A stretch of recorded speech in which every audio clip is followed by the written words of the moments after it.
Super excited. Can't wait. This part of December gets rolling. Yeah. Yeah. Kindergarten. Yes. Kids. Oh, really? You Last night, yeah. know, right? Well, No. Maybe. maybe. Maybe. They changed. Yeah. So like the twins, they're one girl.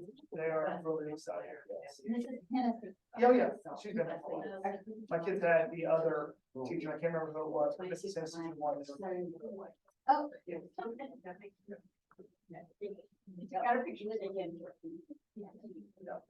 They, that's what was great.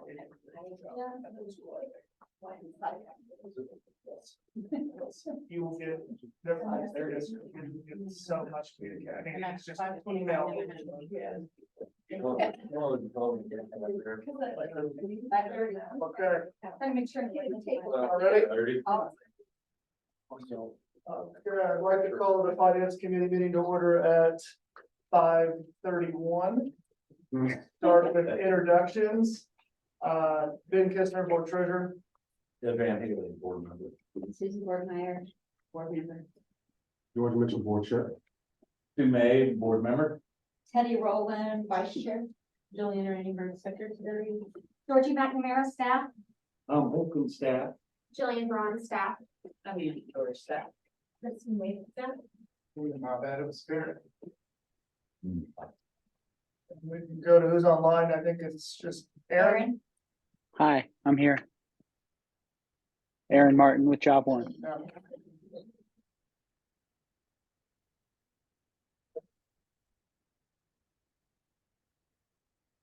Okay, perfect. Okay, we'll move on to the presentation, Tom, on the levy 101 training. So about a month ago, I got an email from a board member asking if we could have a discussion on our expected tax revenue and levy for 2024. Stu might not want me to tell you which board member that was. It's okay. It's okay. So it reminded me that it's been a couple of years since I've done levy 101 with the board. I like to do this periodically because I think it's good. I think it's good training. I think it's good reminder for those of us who've already done them. And also because I just love to do it. There are numbers and tables and columns and I get to draw arrows all over the place. And it is really fun. So Happy about it. that's, I am, Happy about it. That's good. damn, I get psyched about.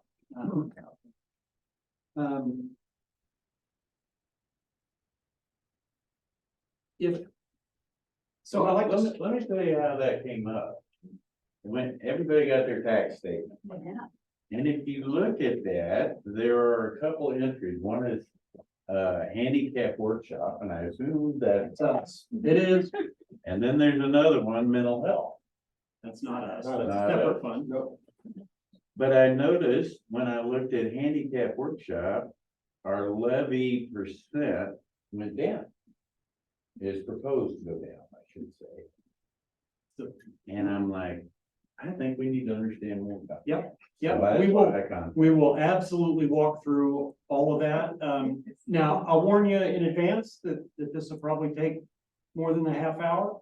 And unless, of course, you just make me stop, which is certainly your prerogative, but I like to start from the point of view of the taxpayer and walk through what does the taxpayer see in the process of declaring and being assessed and paying their taxes. And then we'll kind of bring it together and say, okay, now, when you add all the taxpayers together, what does it look like from the point of view of each of us? So we'll do that. We'll do that at the end. So if I start out and it seems a little too elementary for you, hang on with me. promise it'll get fun. The foundation, is important, so I'm gonna walk you through, my journey of paying my taxes in 2021. The reason I'm picking 2021 is because Jackson County and all over Missouri, property taxes are reassessed every 2 years during odd numbered years. And I want you to see the whole process all the way to the end of the year, which obviously we can't do with 2023 yet. So I'm going back to the last odd numbered year. And I'll walk you through 2021. So elementary. There are two broad categories of property tax in Missouri. There's the real estate property tax. That can be agricultural property like farmland. It can be residential property like my home. It can be commercial property like this building. And then the other broad category is personal property. Personal property tax. Personal property can be commercial if it's owned by a business, or individual. It's owned by individual citizens. For most of us, personal property equals vehicles. But in Missouri, farm machinery, livestock, airplanes, and there are other classes that are all taxed as personal property. Okay. So here we go. I promised you a little elementary stuff at the beginning. So I'll tell you that much of what we see on the screen is going to be for example, and much of it I'm going to read to you. So when I show you tables of numbers, and if you can't read the exact numbers, don't worry about it. A lot of it's just so you can kind of get the idea. So on the this is on the Jackson County website. And I like to remind everybody when we first start this, why people pay their taxes. So I have trouble with this computer, especially when I'm a little nervous. The reason we pay our real estate taxes is because if you don't pay your property taxes, it's subject to being sold at public auction at, on the courthouse steps. It's happening right now, actually. They do it in August every year. Now this, on the website, this makes it sound like, you know, your property taxes are due in December, and if you don't pay them by the end of January, they're selling your property in August. They give you about a 3-year cycle, but if your taxes are still delinquent over that time period, then in August, they're selling your property. Now, a shockingly recent court case says that if they sell your property for more than the taxes that you owed, they do have to give you the rest of the money. Some states were just letting the taxing districts keep the money. Jackson County is already- Okay. All right. So that's one reason that we pay our real estate taxes. This is on the page about personal property, and it reminds you that the last sentence there in the circled area says state law requires that personal property taxes be paid before license plates on vehicles can be issued or renewed. So many people, I shouldn't say many, some people don't pay their taxes in December, but when their vehicles need to be licensed, all of a sudden they find they're going to pay all their back taxes with interest and penalties.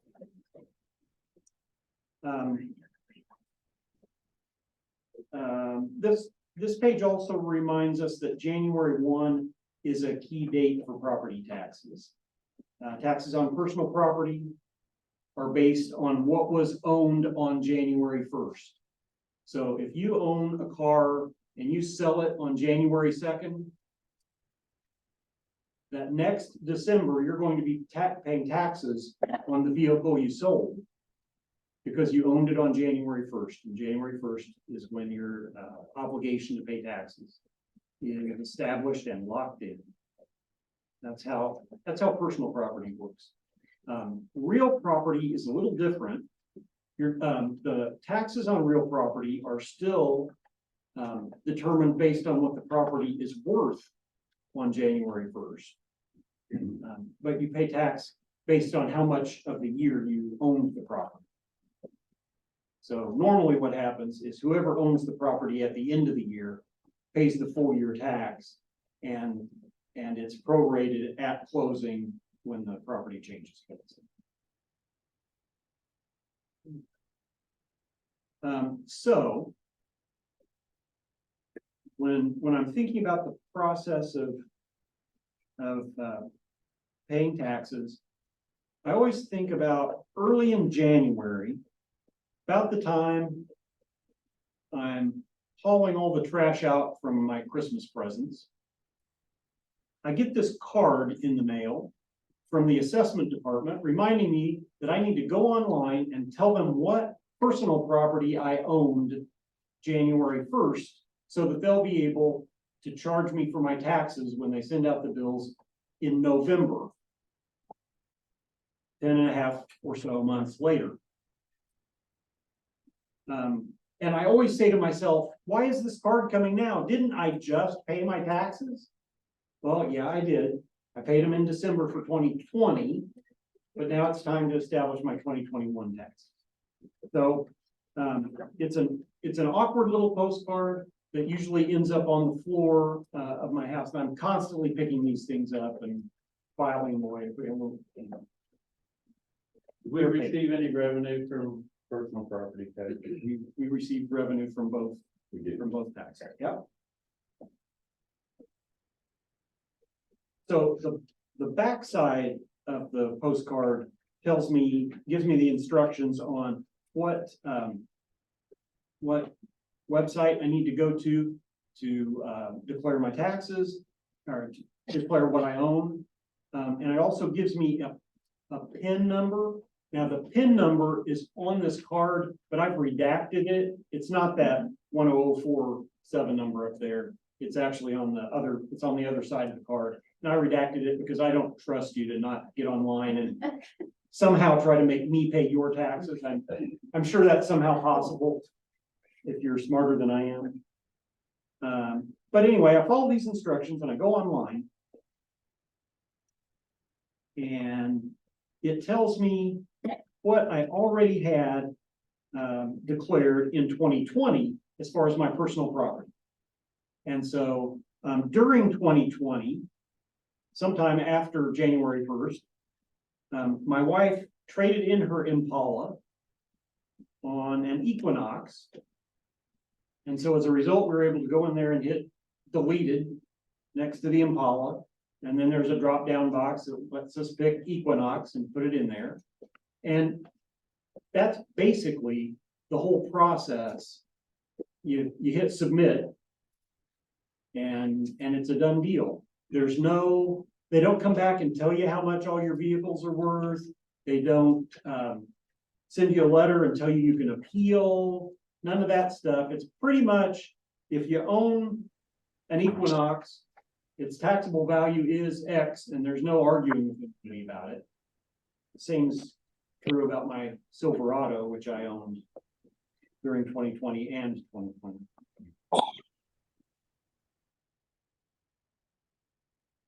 Well, there's a lot of arguing going on this year about property taxes. So in May, you receive your reassessment notice about real estate assessment. This is what you argue about. So in 2021, I used to be bashful about showing this kind of information, but I then realized that you can find it online if you really care. So if you want to know how much my house is worth, well, apparently in 2020 it was worth $146,794. And in 2021, it was worth $154,000. That is a 4.9% increase. And in 2021, I said to myself, well, that means I'm gonna have to pay a little more in taxes probably.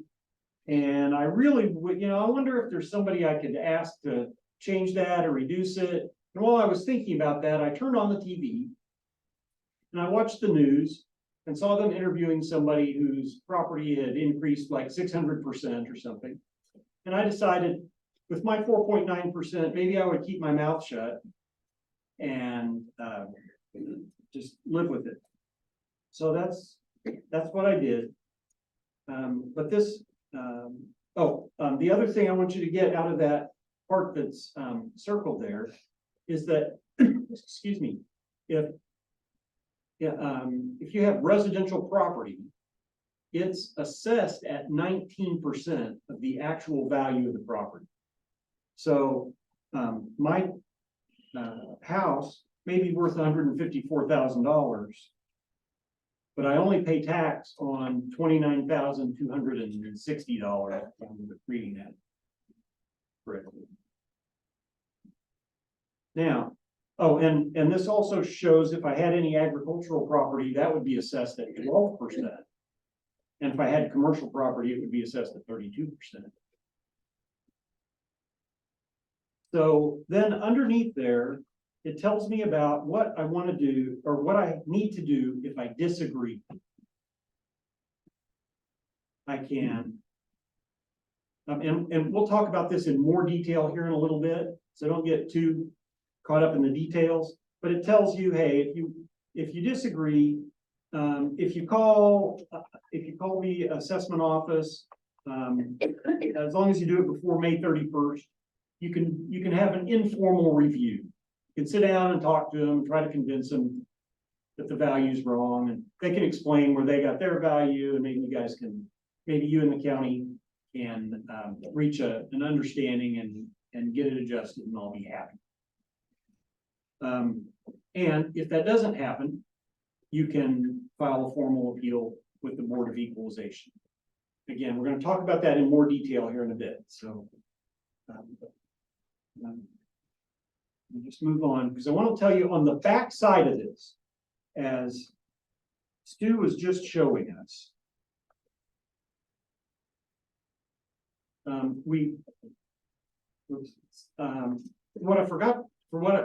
the basic thing that I forgot to say is that your taxes, your property taxes, depend on really two factors. One is the value of your property, which is what we've just been talking about. The other is the levy that you pay. And basically, you multiply the two together and divide by 100, and that's the amount you pay. We talk about the levy as if it's one thing. But the truth is that the levy that you pay is the total of the levies assessed by all of the taxing authorities that apply to where you live. So where I live in Blue Springs, my particular neighborhood of Blue Springs, I pay tax to the Blue Springs School District, to the city of Blue Springs, to the Central Fire District. And then if you drop down to the bottom, I pay to the state of Missouri, the blind pension. I pay Jackson County so that it can, pay Teddy. I pay the mental health fund. I pay the Metro Junior College. I pay the Mid-Continent Library District. And there in the middle is the line that I circled that says handicapped workshop. Handicapped workshop is a terrible caption that offends some people and misleads others about what it is that we do. Jake tried for years to get them to change that without any success. But when they say handicapped workshop, they are in fact talking about us. And I know that because the contact phone number is in fact our switchboard phone number. And if you call that number, you can argue with Nathan about what your taxes are.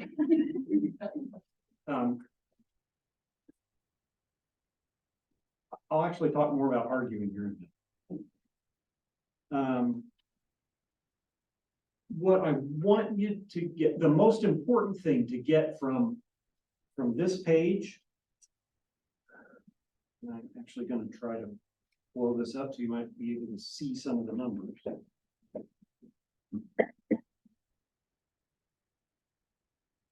That might have been a little too much.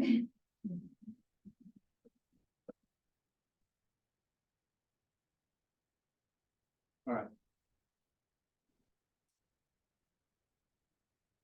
All right, good. So if you look at my 2020 taxes, the column there that says your tax, down at the bottom, the total there is $2,480.30. That's the amount of real estate taxes that I paid in 2020. $2,480. Of that, you look up in the red circled area, $18.10 went to ETOS. The rest of it, I'm mad about. But the $18.10, I'm really proud of, okay? The next column over, the estimated for 2021, they make you in February provide an estimated levy for what you think your levy is going to be for that year, so that they can put it on this piece of paper and help people know how angry they ought to be about what happened to their valuation. So this tells me that in 2021, I'm gonna pay $19.31. Yep. In tax. That's an estimate, but if I pay that 25.88.10 number down at the bottom, $19.31, will go to ETOS. And if you could see just a little bit farther to the right, you would see. The computer's not going to cooperate. You would see that that $19.31 is 0.75% of the total taxes that I'm paying.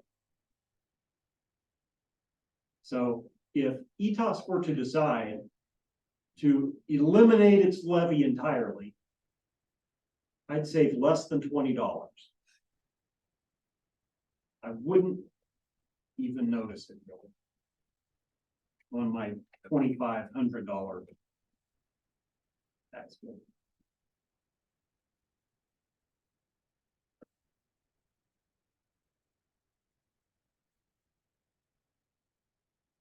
And I mean, I can't see very well, but on of the taxing jurisdictions, which one is the lowest? Oh, is it that? Well, the Missouri Blind Pension Oh, well, that one. is 3 cents. Let me see if there's anybody else that's lower than us. I don't think there's anybody else that's lower than us. There are some funds that are lower than us, right? With no taxing jurisdiction. Not if you add the jurisdiction together, right? So the Central Fire District has like 5 different funds. For a total. The school district has a debt service fund and a separate general fund. And of course, the county has 4 different lines on here. But I believe ETOS, other than the blind pension that is paid to the state, I believe ETOS is the lowest. At least on mine. As we'll see here in a bit, there are 95 different taxing districts. Oh, here it is. So in Jackson County, there are 95 different geographical places that you can have your property. And you might have, your levy might be a different total in depending on which one you're in. So I'm gonna make this, well, let's see.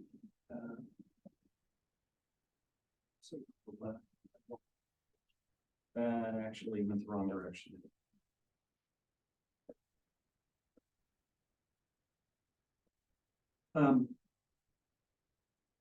So, whoops, that time it went.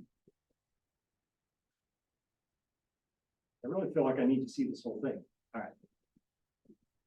So there are 20 different cities in Jackson County. At least part of the city is in Jackson County. 18 of those cities have levies. So if you live in the city limits of a city and you don't happen to live in one of those two unusual cities that don't have a levy, you're gonna pay city levy. There are 7 different fire districts in Jackson County. Now, they do not cover anywhere close to the entire county, but if you live in one of those 7 fire districts, you're gonna pay a levy to your fire district. Everybody in Jackson County pays a levy to the handicapped workshop, or on this page, the because they have to abbreviate. Everybody, almost everybody, not quite, but almost every taxing district pays a levy to the junior college district. There are 2 library districts. Everybody in Jackson County is in either the Kansas City Library District or the Mid-Continent Library District, so you're gonna pay a levy to them. Everybody in Jackson County pays the levy to the mental health fund. There are 12 school districts that are at least partly in Jackson County. Everybody lives in a school district, so everyone will pay a levy to the school district. That applies to their geographical area. Everybody in Jackson County pays the county levy. As I understand it, everybody in Missouri pays the blind pension levy. And then there are some other districts, the water district and other miscellaneous reasons why somebody might want your money. And so all of those different levies get put on this really cool table. And it gets added across, and if you could see it, and you knew which district was yours, you could find what your total levy will be. But you can see it's not really one levy, it's a whole bunch of levies that the county, for your convenience, bills you for once for the whole thing. And as I always say, there are 95 districts. They're numbered from 001 to 142. I don't know why they're not numbered from 1 to 95, but they skip numbers in the middle for some reason. And the most important district is District 042, which is the one that I've circled there. And it is the most important district because it's the district where I live. For you, the most important district is the one where you live. But I love you guys, but I do not pay your levies. I pay my levy, so 042 is the most important.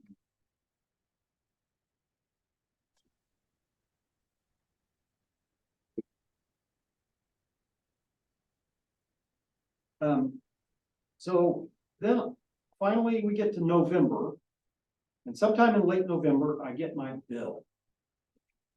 My taxes. So this one is for real property, and we've already seen these numbers, right? 154,000 was the value. You multiply it by 19%, you get 29,260. Let's see. Right.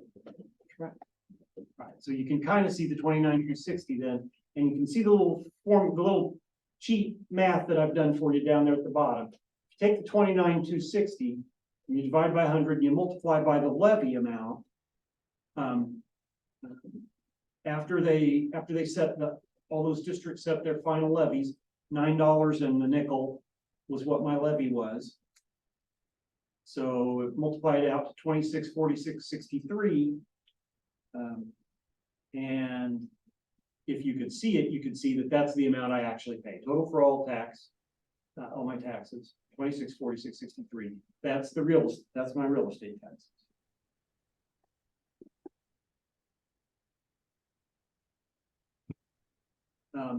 And we'll see it again on the personal property tax bill. So there's a separate,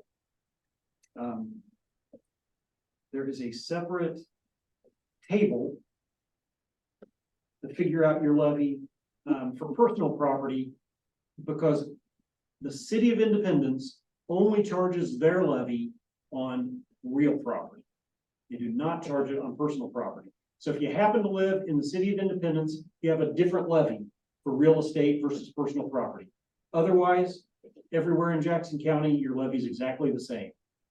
I held the two tables up and made sure that I would not tell you a lie about that. Mostly just because I love you.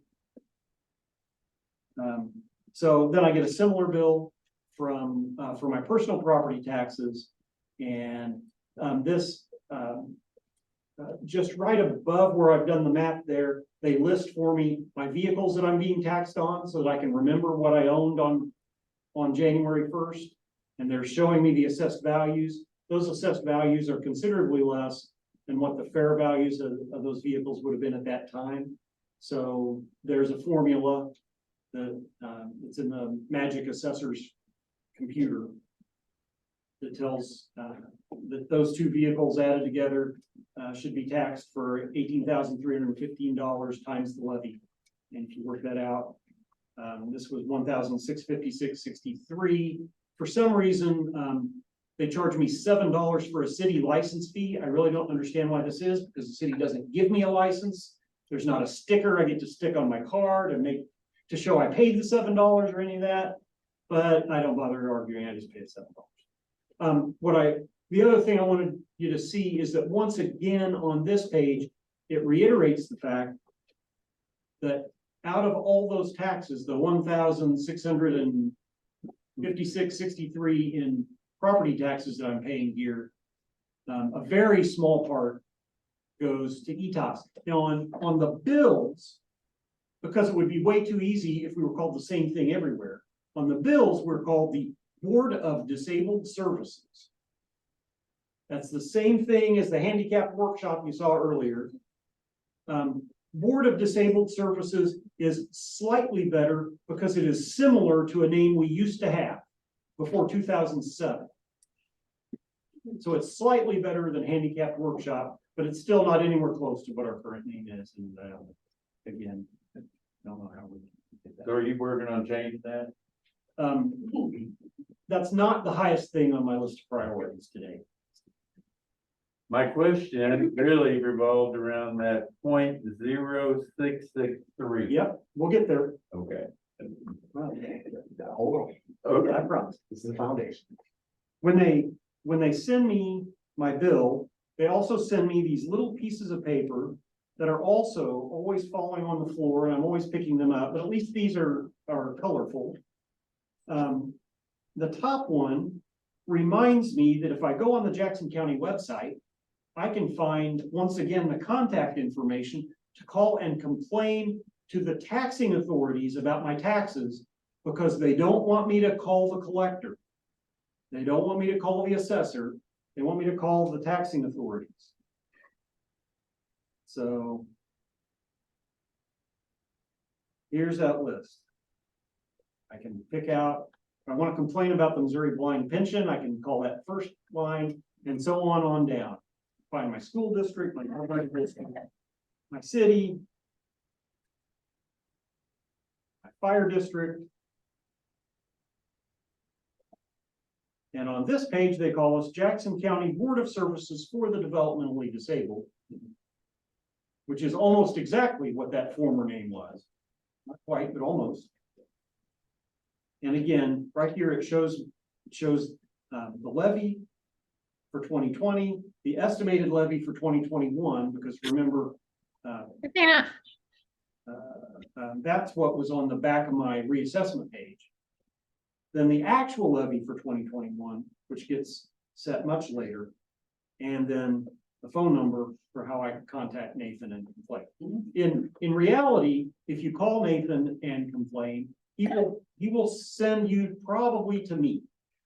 This year, I've had one person who managed to get to me, and the question they asked me was, how do I opt out of this? So I'm not sure they really understood the concept of a tax. But I explained to them that you don't really opt out of taxes in Missouri. Where else they made money? And then I also wanted to show you this. This is my 2023 reassessment sheet. I just wanted you to know that I don't always get the 4.9% increase. In 2023, my assessment went up 49%.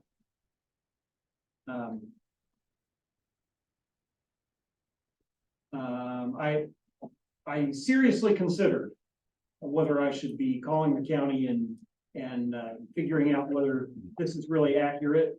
And I wasn't sure whether I should do that or not until I heard that the people next door who have a very similar floor plan to us sold their house for $270,000. And then I got my insurance bill and my insurance company says it'll cost $360,000 to rebuild it when it burns down. And I've decided I'm gonna live with $229,000 value, even though it's 49% higher than mine. All right. Oh, and again, here's that sheet, and if I can raise, at the very bottom there, you can see where I've circled it. Off to the right, if it was big enough for you to read, you could see that the handicapped workshop makes up 0.82% of my estimated taxes for 2023. All right. Let's see if we can get to some of the stuff that Stu really wants to know. Oh, by the way, looks like my taxes go up about $1,300 from one year to the next, from 2,600 to 3,000. And again, down here at the bottom, they tell me how I can.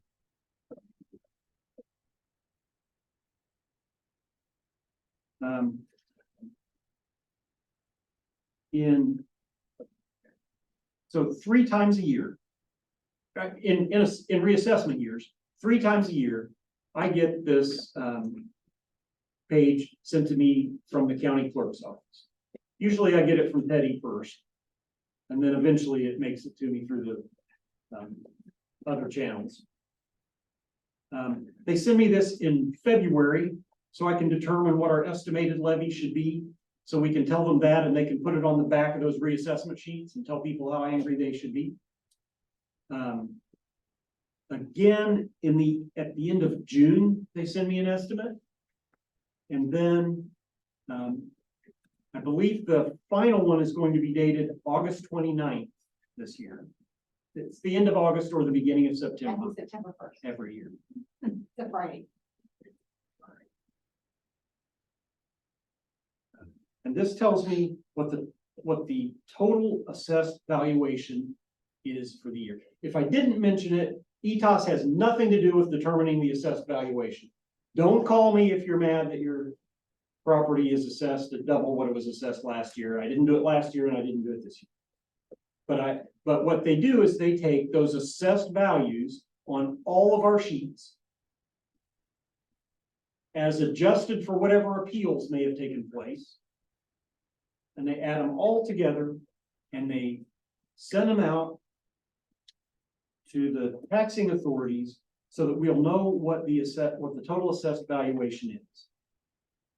And I wanted to make the point up there at the top, all of these numbers on here are as of January 1st.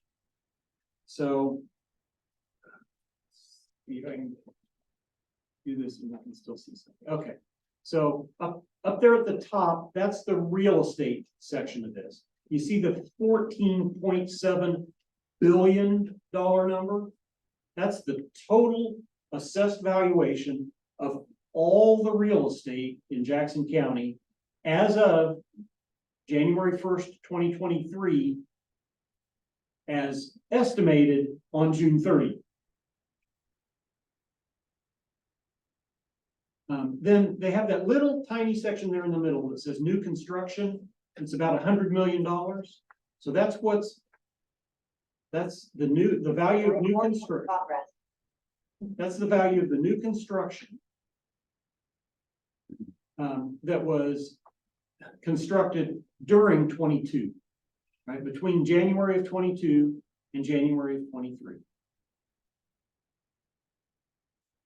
And then the next section is personal property.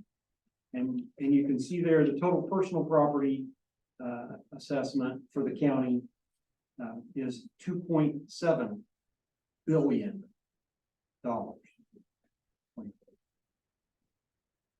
So the total assessed valuation for 2023, as estimated in June, was about $17.96 billion.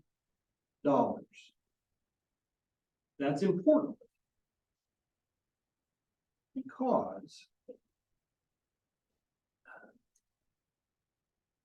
the most important thing to know about setting the levy in Missouri is that the Hancock Amendment that was put in place in the 1980s limits revenue growth of taxing authorities to the least of 3 percentages, one of which is the growth in assessed valuation. And I know you probably won't believe it, but I am aware of the time. In 2023, based on this most recent estimate, the assessed valuation went up 26%. The law says that our revenue can grow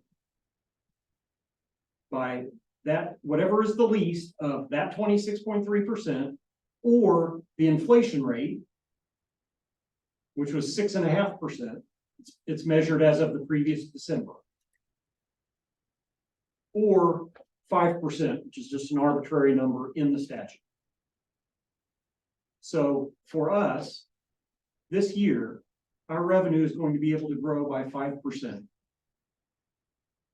There will be appeals that take that $17.96 billion number lower.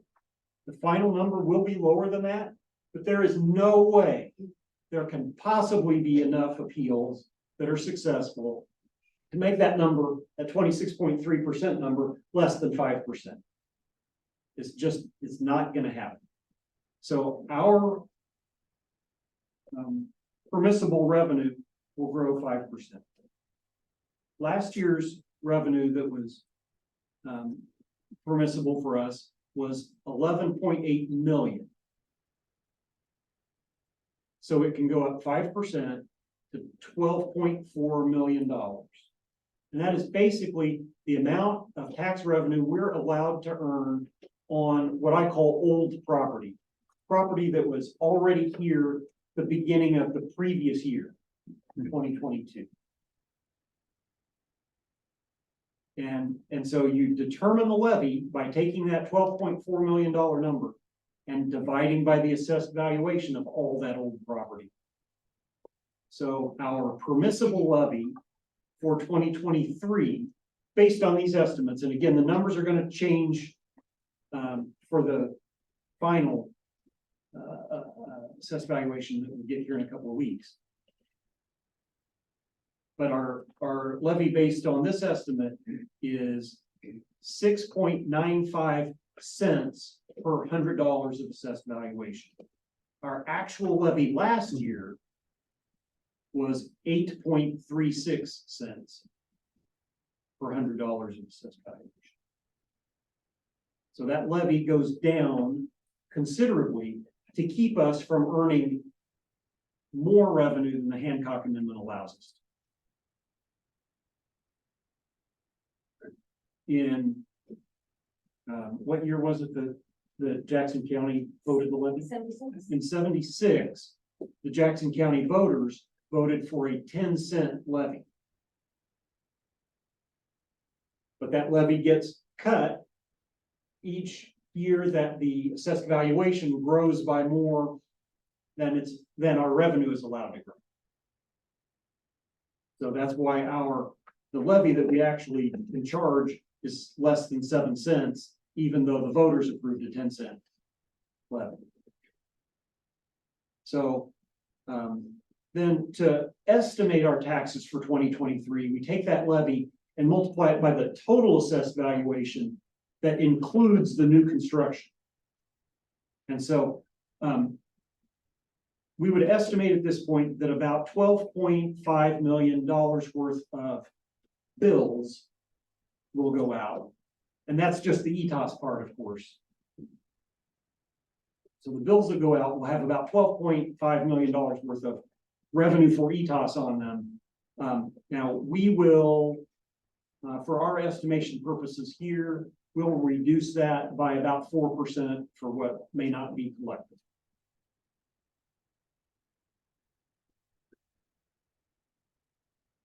Right? So quickly, I want to talk you through the dates that can create a problem for us here, right? So basically what I've just told you is that no matter what happens with all those appeals, $12.4 million is going to be our number. Right? That's the amount of money that we're going to be allowed to get. Here's the problem.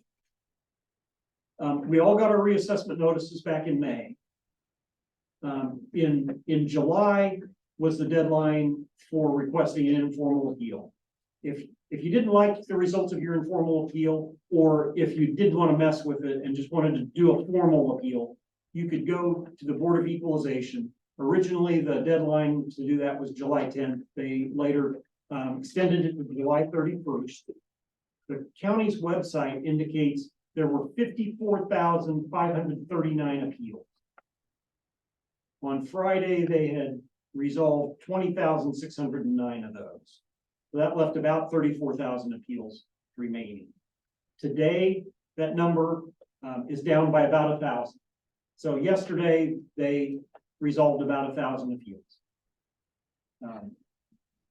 It doesn't take you very long to figure out that at that rate, we're at least a couple of months away from all these being resolved.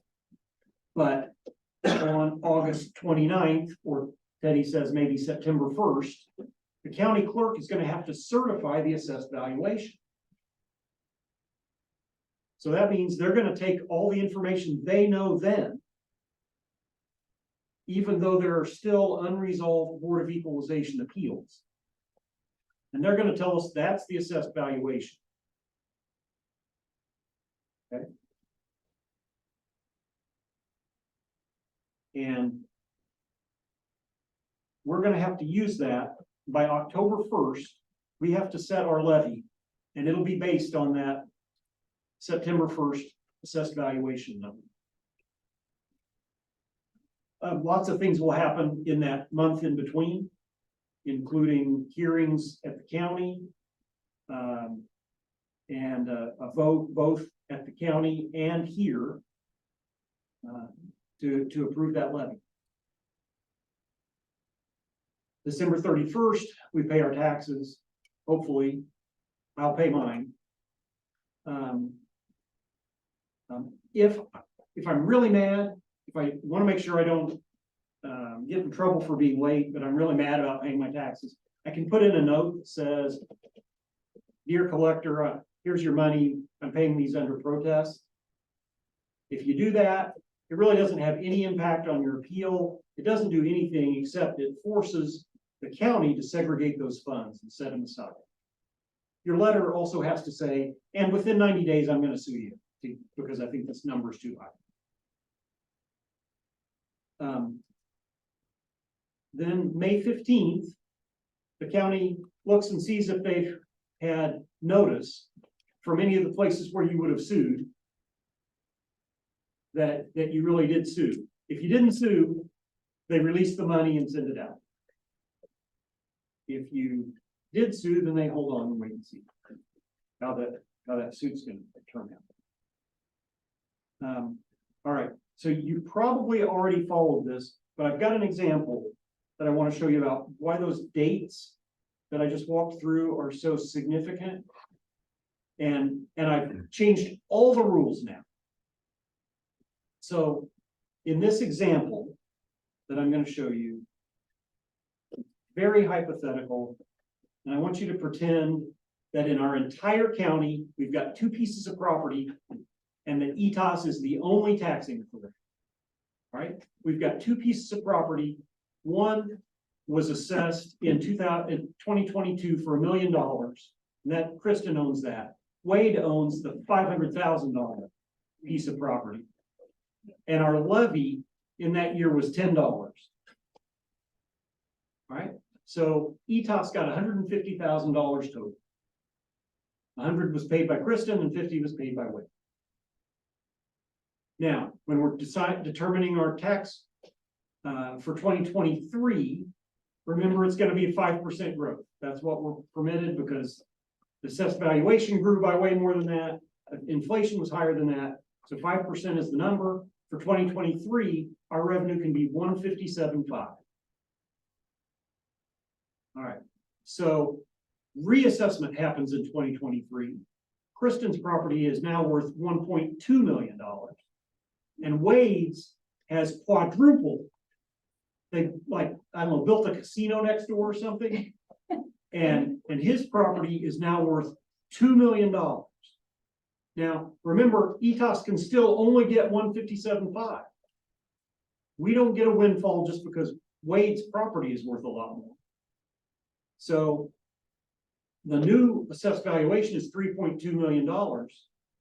And the levy that it takes to equalize those two is about $4.92.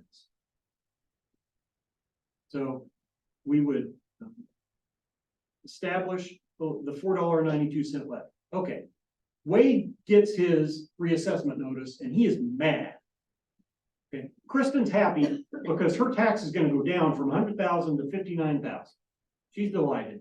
She does what I did. She shuts up and waits for the bill to show up. Wade, on the other hand, is pretty darn mad.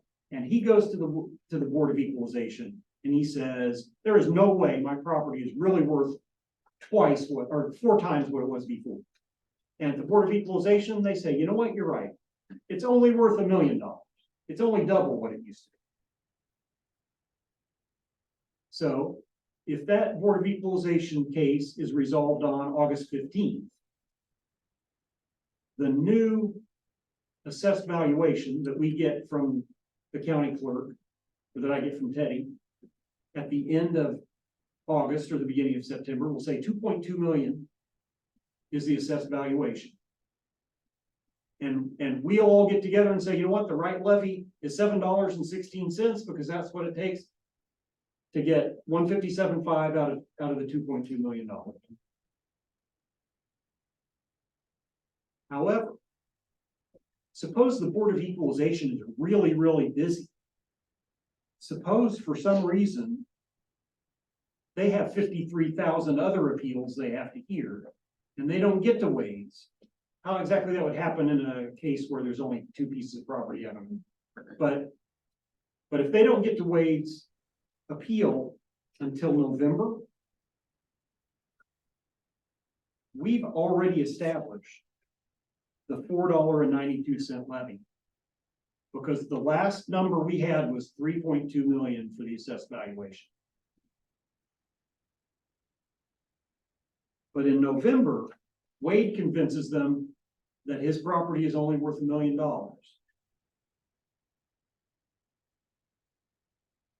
So Kristen still pays the $59,000, which is the proper levy times her,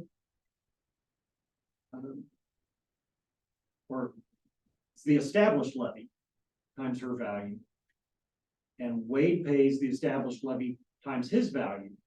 And in this case, ETOS gets quite a bit less than the 157.5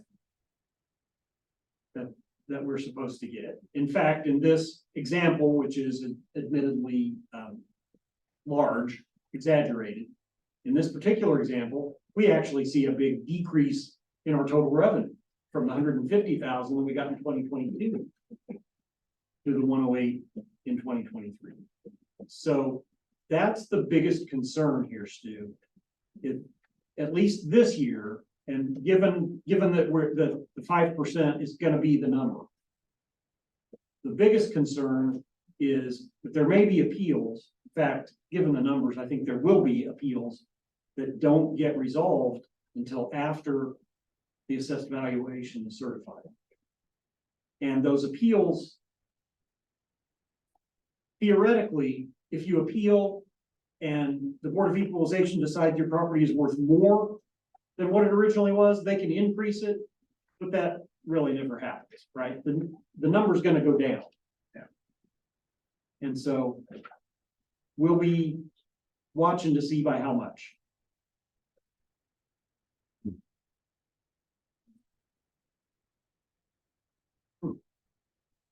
So that's the full story. I appreciate that everybody sat 25 extra minutes.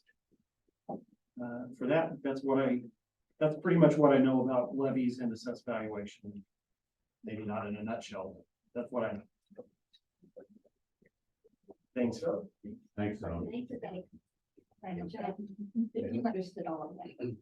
I understood all of that. I did. Yeah. You did a good job. So we're limited as 5. Yes. Okay. All right, moving on, I'm scared to ask this, but are there any questions? All right, thank you. What time just presented? Oh, okay. Do we have any new business? Is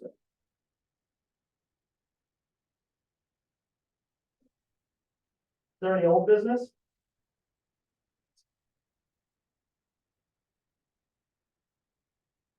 Is there any public comment?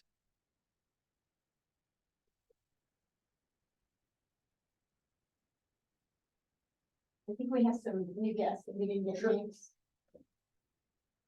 Yes, Kiln Resources, we're actually here for the next portion of our, at the board meeting, so. We're thrilled to be following the. Taxes. The timely presentation. Made it pretty easy. All right, then I guess we're going to adjourn. Can I have a motion to adjourn the finance committee meeting? So moved. Second. You adjourn? Good. I'm gonna take a recess or jump right in. I didn't decide to get the breath before we move to the next one. So, ladies and gentlemen, we'll go ahead and move into, our agenda for the board meeting. So we're gonna call this meeting order officially at 6:27. We'll do some quick introductions of the board and guests. So we'll start with myself. I'm George Mitchell, I'm the board chair. Susan Borgmeyer, board member. Ed Van Haley, board member. Ben Kistner, board treasurer. Georgie McNamara, staff. Jillian Ranger, secretary. Teddy Rowland, vice chair. Who's my A board member? Any folks in the room? Andrea Williams, regional director, human resources. Chris Hume, the director of Home Resources. Jennifer Gillen, executive director of human resources. Celine Bond, staff. George, staff. Yankee, staff. Welcome, staff. Not Adam Spirit. And Holstein, COO, Dublin. I'm Joseph Jefferson, Director of Programs and Ability at PC. Tracy Mon, staff. Robin Meyer, staff. And for those that are on the screen, Tammy Kemp, board. Aaron Martin, job 1. I see Tammy, I see Aaron. Brian Hogan, Blue Valley. PNC. I don't think we're hearing them. Yeah, I don't hear them. So I just want to read their names off. Brian Hogan, I see, Amy Newport, I see, Aaron, I see, and I also see Alex Slagle. Did I happen to miss anyone? See Kendra. Okay. Okay. All right, let's go ahead and jump into our agenda. Secretary's report from June and July. Julie.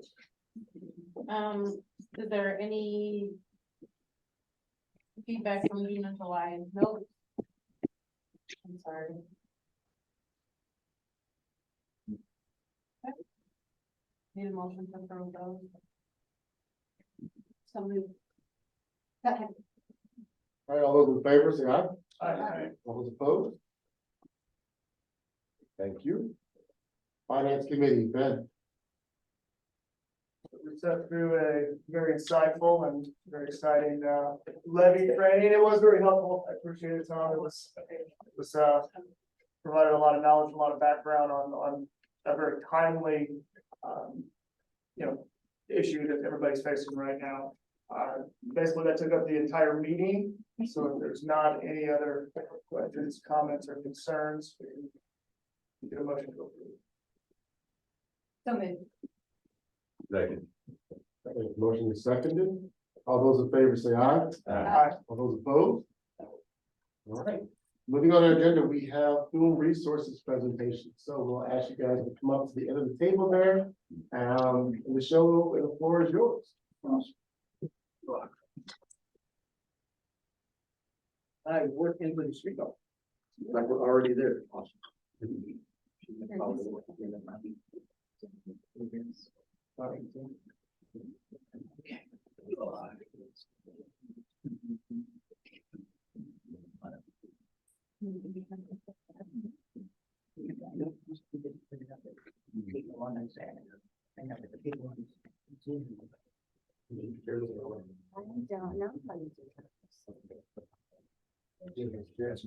That's what I'm trying to figure out how to do. Something at the bottom that says share. Yeah. There, right there, it is. Got to do it again. Going down to the bottom. Are we up a little bit?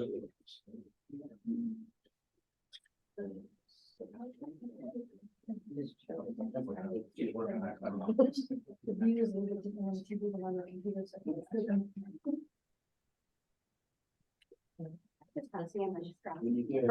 First I gotta get the mouse to get it. There we go. Oh.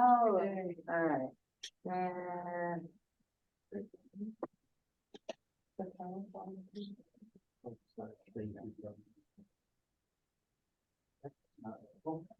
the PowerPoint. It's showed up online. It's on the side. Do I need to? Maybe we should do screen two.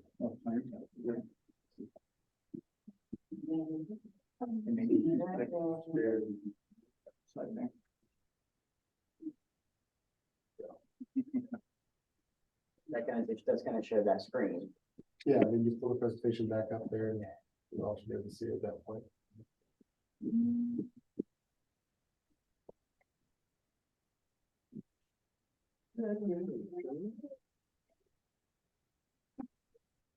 Cool.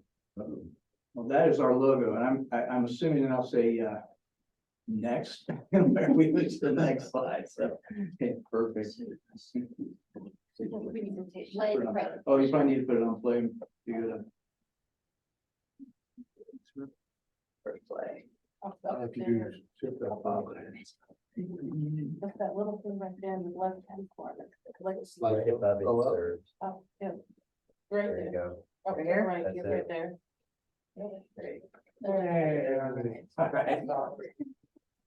This is our cool logo. We go ahead and switch to the next one. Okay, actually, we're real thrilled to be able to get in front of you guys finally. We pay a lot of attention to the board meetings. Jen and I are watching those all the time. Jen is watching them constantly. We can keep up with what's going on and see what you guys are doing in the community. Who we are is pretty simple. We are basically Jennifer Hume. Some of you may know her from past employment here. She actually was with ETOS for years. She was a service coordinator for years, and then moved into the UR side of things, and then moved on to regional management position of a residential. She's been doing this for, it seems like 100 years. She started when she was very young. Yeah.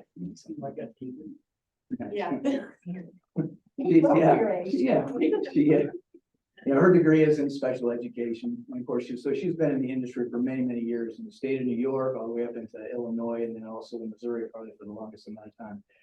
She kind of moved out of that just about 2 years ago, and really wanted to kind of do her own thing. And I was encouraging her, let's figure out what exactly it is. And she had a passion really for the transition side. And she felt like there was a lot of things that kind of fell through the cracks. There's a movement there when you go from that age to that age of majority. So they say when you turn 18 years old, then you have to make all these decisions and all these changes take place. And she's like, I feel like there's an area there where I could do a lot of good. And so we worked to get a contract with the Department of Mental Health. And primarily at the time, it was for benefits planning. That was an area where she felt like she could really do some good, and hoping at that point that we could, you know, maybe in a year or so, we could have a caseload of say 25, 30 individuals that were really kind of towing the load and see what we did with this thing to build it.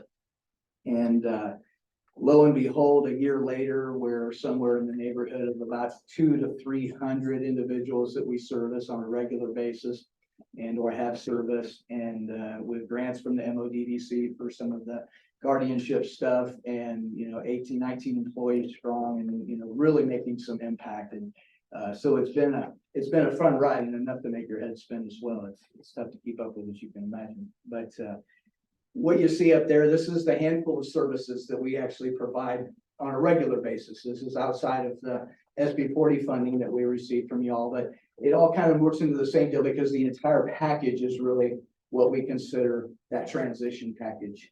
The original proposal last year, so whenever we came to you guys, oops, next slide. There we go. The original proposal that we came to you all with for 2023, you'll see on the top line there, support 25 individuals. Actually, the original proposal was for 50. It was double what we received, but we were happy to get our foot in the door, to get started with this entire thing, and to see where it kind of took us. We met that 25 in the first 6 months. And we have a handful that are now kind of still in our pocket, waiting for more funding so that we can continue on. This is just over the last week that a lot of these came to us. A lot of what we were doing, in that proposal is assisting in the IEP process, which we think is kind of a foundational element to transition. It's really where it begins. It's where the schools start. The school has a hand in, getting these individuals ready to go into the world and, and hopefully keep their freedoms. If not, they're still working. They're doing all of these things that make them a part of society. And so that was kind of a big piece of what we were looking at in that. And then, of course, always, and along with this, when you're working with folks that don't have that Medicaid waiver, that are kind of in that limbo stage, we're working to help them and, hold their hand through that process of getting that waiver, because as you can imagine, that can be, quite a process. It's kind of like of listening to, I'll talk about the property taxes. You go into the DMV, you sit there in line, and you're working, trying to keep all that paperwork together and understand what's happening. As soon as you get to the desk, all of a sudden you don't have what you need. You got to try and leave, back and do the whole thing again. It can be a very overwhelming scene and a difficult thing to get through. So we actually take people through that process, holding their hand, literally going with them. It's more than just a resource, handout. It's actually working them through that process to kind of make that thing go faster.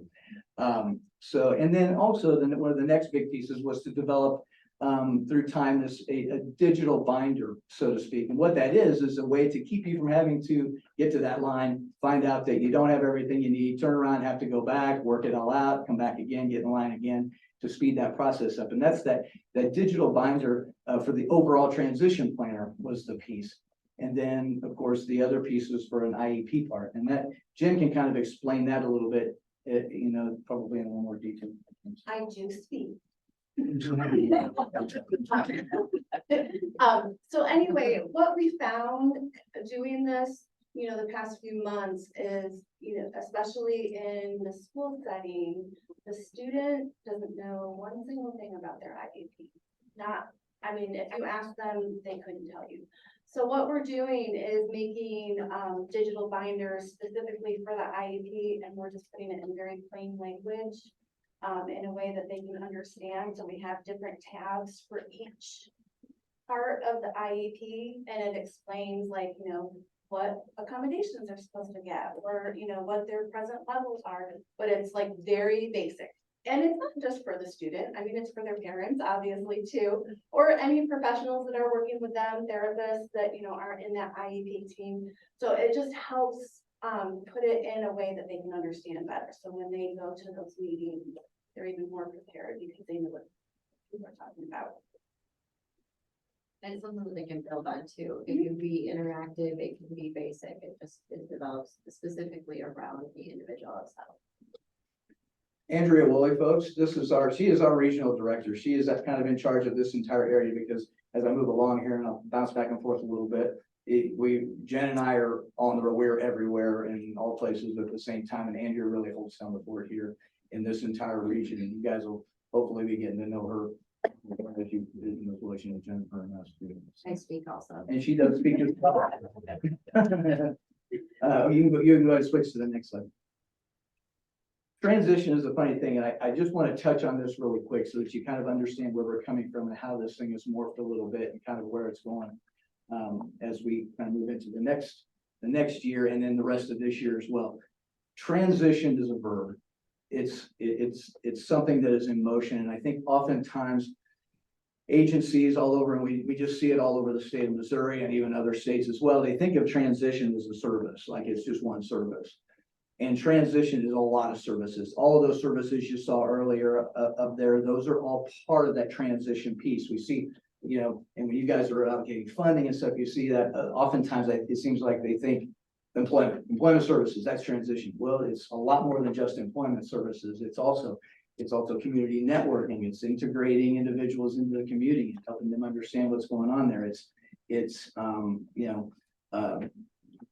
individual skills development, helping them with certain skills that will help them to move on in other areas. It's family peer support, you know, helping, giving them the support process. And of course, also that the grant that we received through the MODDC as far as guardianship is concerned is really helping them work that piece out and all the alternatives that there are in between there, should that be a possibility for them.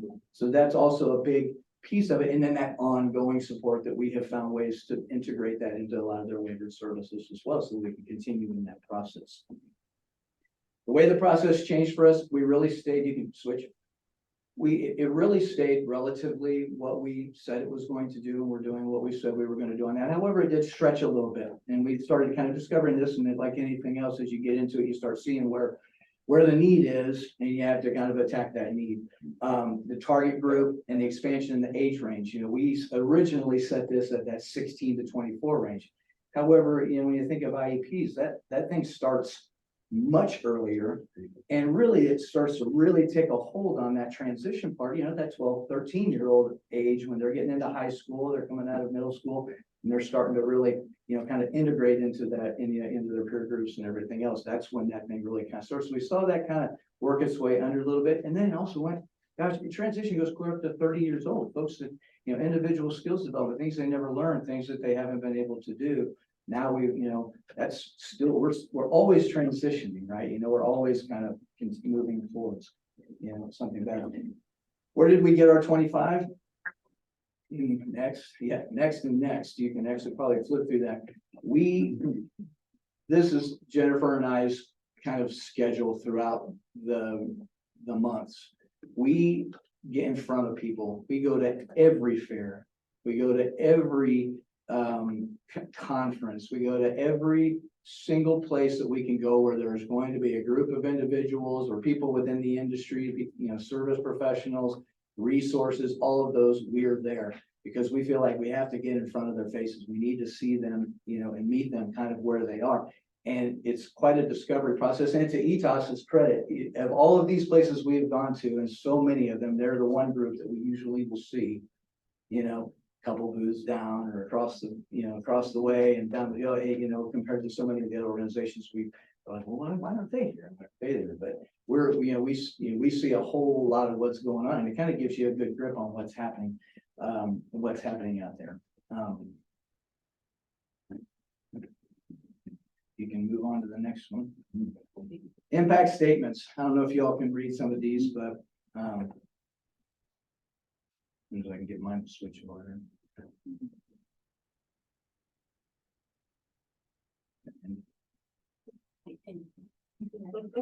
I gotta write them. Oh yeah. Thank you.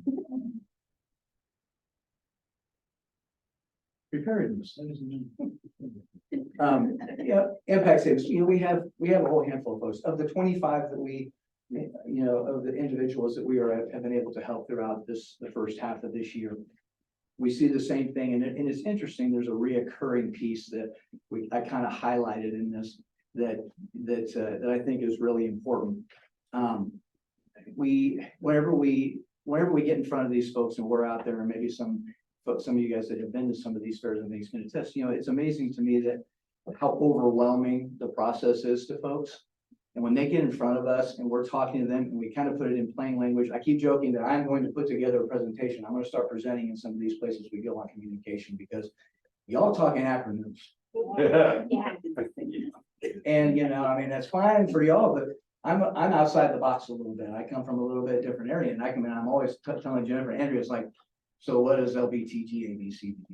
You know, what is, you know, what do these things stand for? And I kind of make them dumb it down for me a little bit, so to speak, so that I can understand what it is. And you'll sit there at a booth and an individual or their guardian will come to you and they'll say, I have no idea this, you know, this person said, okay, you need to go down to KCR, KCR will get you an SC and that SC is going to be from ETOS. And then they'll have to fill out this MOS thing and this, all these, and they're just, and their eyes are glazed over. And yet we put it in plain terms for them. First, we say, you know what, we can help you. And you see the breath just, and then we kind of start to explain it in real terms and tell them that, you know, we can walk them through this process. And I'm amazed at the tears that flow from these folks, because I guess, you know, you can imagine, you know, the full-time job that it is to take care of an individual and then having to go through all of this kind of a process. So the neat thing about it, and you can read these impact statements and things, but the things we highlighted on there is just how much they said, you know, there are things that even though I tried signing him up on my own, the website and the questions were confusing. We received a letter saying that he was denied coverage. And at that point, I contacted Jennifer Gilman. It's been the best decision I ever made because they couldn't, it was just a matter of deciphering the jargon, you know, and trying to just kind of understand that process, like doing the taxes, like reading a tax assessment. I mean, it'll make your head spin. It's enough to make your head spin. Let's see, we go on to the next one. Nope. Yeah, but you're not controlling it. I'm not controlling it. Oh, yeah. Let's see if she'll play there, so Will that one play? it should play. Yeah, if you did, yep, right down there. We got volume. Yep. Oh, volume. Yeah. Need volume here in the. Well, darn it. Is the volume just? Louder. On the video, on the PowerPoint, don't you have to share the? I can just play it on mine if you listen to the. Okay.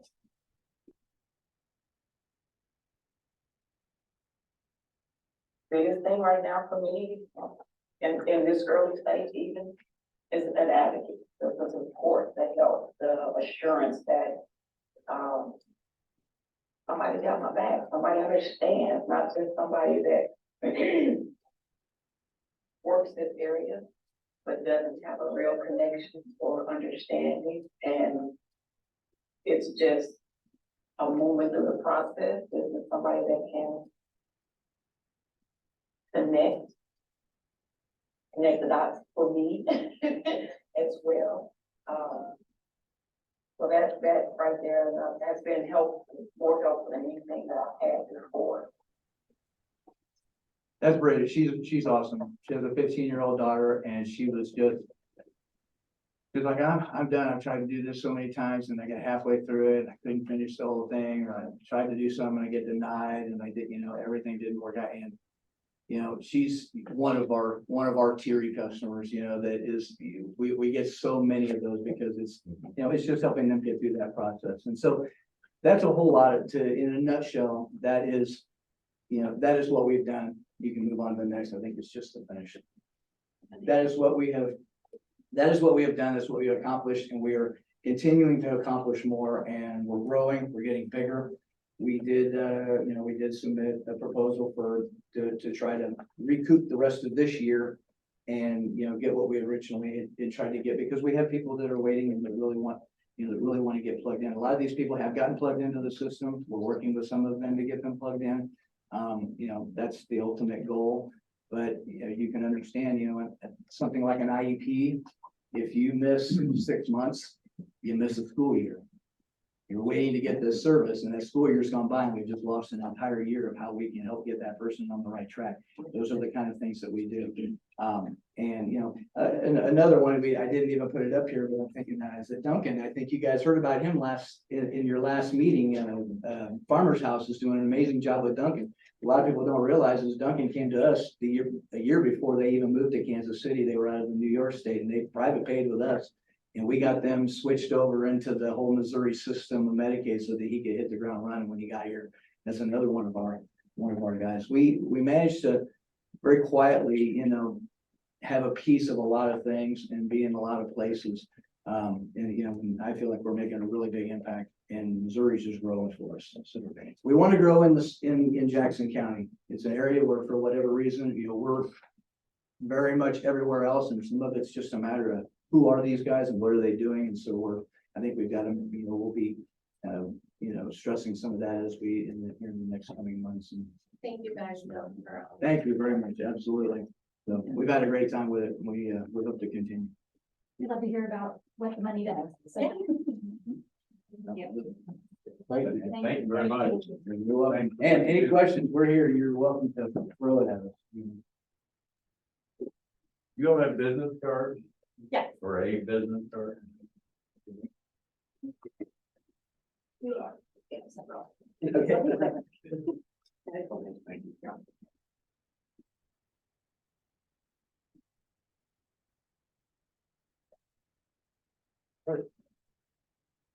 Next on the agenda is George's report.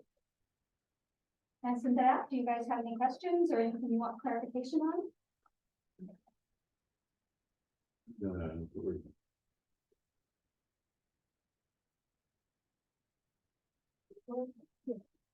Oh, thank you. I think Stu might have a question. I thought I wrote some notes, you know. With while he's looking for the park survey, do we have a proposal date when we get the results yet, or? Right now, they're really short on surveyors, and I'm hearing it for 6 to 8 weeks out for, getting feedback from the, I mean, we have the notes, obviously, from the meeting, but we haven't got anything in writing. I'm not too worried about it, though. We did really well. It's really proposals. You're going to discuss those or? Leave there. So we have the thing on here to, a capital expenses budget amendment, and then provider funding supplemental requests under new business. So I'm happy to jump in anytime to talk about that. I had a question, Georgie, if you could, the TCM rate, what's the current rate and what are we trying to advocate to take it to? So there's a Mercer rate study. Our current rate is $8.64 for a 5-minute unit, so about $103 an hour. 368, 360 something. And Mercer is saying that we should be around $120 an hour. So it's an expensive service. And mostly because it takes people who are really talented and very qualified to do it. For their roles. Yeah, for their roles. Right. There's lots of people who could probably be great support coordinators that didn't have the opportunity to go to college. Is there anything we need to do with the Department of Mental Health, the lobby for it, or? I don't think that it's not really at that point. It's in an administrative office in DMH right now. When it gets to politicians, we'll ask you.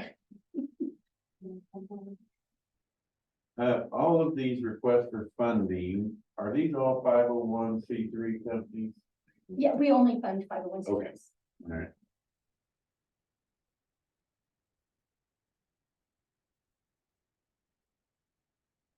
And I get a question on this developing potential one. You put a statement in here, Jake had advised you not to assist with this project because the federal funding for day services is moving towards community-based activities rather than center-based activities. I have a problem with that because not all kids are going to get into the community. So the way the federal funding works is, we have to do what they say because it's their money. And they want to make sure that people are in the community as much as possible, making real friendships and real relationships. And we understand that there are places and times and people that that's not ideal for, Right. but I was not around when that decision was made, Tracy, but I think that she could speak better to it, that investing in buildings, brick and mortar buildings, didn't seem, I guess, like the right thing to do. Yeah, I think when they went through and we're looking at our day programs and seeing so many buildings, it leads to sometimes people staying in buildings. And so the services that federal government wants funded are community space services where people can come and go from that building and go do activities. So to speak to Stu's point, though, I mean, when we talk about the being appropriate for the individual, the community, going out into the community is not necessarily, so how do you address that? Right, I think as far as Jake was looking at it from a financial point of view, I think that's what I understood. I guess I looked at it, DPI took the initiative to raise $4 million to build their own building. And I was a little put off, quite honestly, that ECOS didn't contribute anything to the process. And I couldn't understand why. And I still don't. So I understand we don't want to be brick and mortar, and that's fine. But I understand they're also asking for furniture and equipment to this new building that they've already built. Well, the beauty of having a board that changes is that as the board changes, different decisions can be made. I will say that we didn't cut their funding in any way. We just didn't increase it to pay for brick or mortar. We kept it pretty stable to pay for the programs and the services. Yeah. I think y'all put it there just for historical, so. Yeah, I wasn't trying to throw Jake under the bus. I'm just saying that the decision was made a long time ago, but if you wanted to revisit it, that was my point. If you want to revisit it, there's different people. I don't report Rebecca, actually. That's for funding for that building. It was source, and you and I were on strike. Yeah, but I think she came to Jake and Jake said no.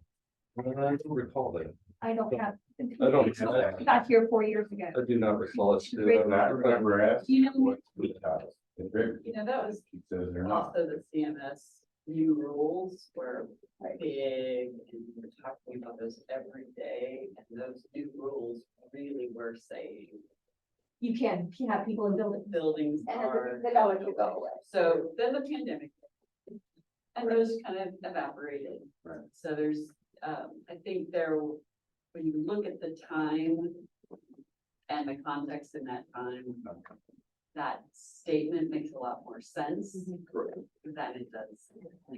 I think from Stuart and I, our child, either one of our child, they cannot function outside that building. Very important to us to have that facility, not that particular one, but Right. it's my daughter doesn't know that. But, we have to make provisions for these children who can't work outside, need an environment where they can thrive. Mhm. Not home, it's something that's near to our hearts.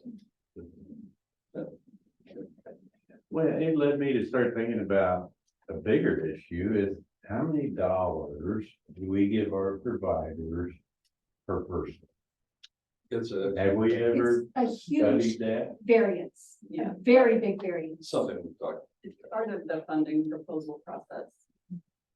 So we don't average it out per provider, per Nope. person. Some people are served on a unit rate and some people are served as startup. So that, there's not even people being served yet. They're trying to get the infrastructure in place. Yeah. So it's really, really, that's a hurting cat's answer, trying to.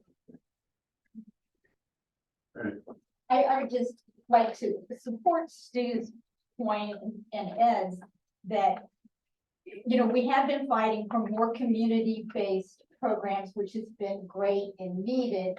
But then at the same time, we don't want to leave behind individuals who really need the kind of support that DPI provides.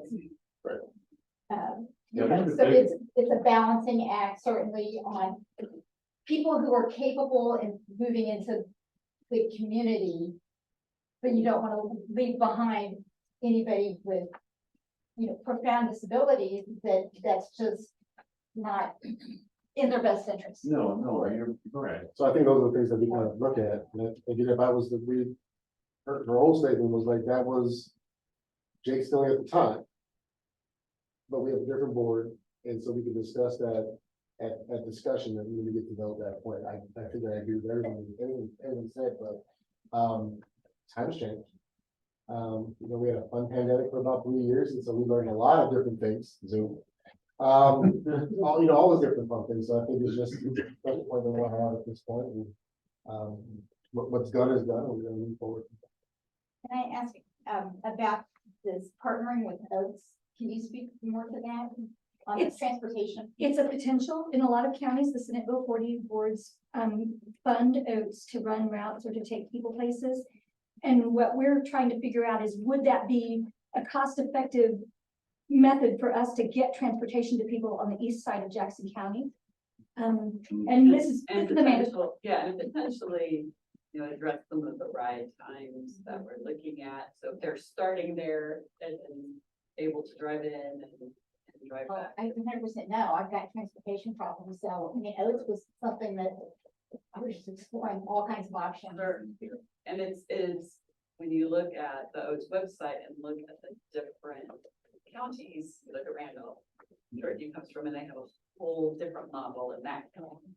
And so I think there's real opportunities in the rural areas, and that's their website, it's rural. But we've got that advice from 2 different consultants so far, and they gave it to us for free. Like, sure, we can charge you lots of money, but here's a free thing you could just do right now if you want to. Okay, So did we talk, has anybody talked to Not yet. the Oats people? We have, one of the consultants is arranging a meeting for us because the first week of September is the Missouri Public Transit Association, actually the Midwest Transit Conference, and it's in Kansas City. So we've got, several of us are going, and the Oats people will be there. So we're going to try to get a meetup during that. Would this be the first time that these offices will support anybody outside of our internal transportation? No, No. we've tried for years with KCHTA. Okay. There was a whole, and with KCH. And we've worked with some of the cab companies and that sort of thing. We also didn't used to run DOT. Many years ago, that we had a company that ran DOT for us, and we sort of subcontracted it to them.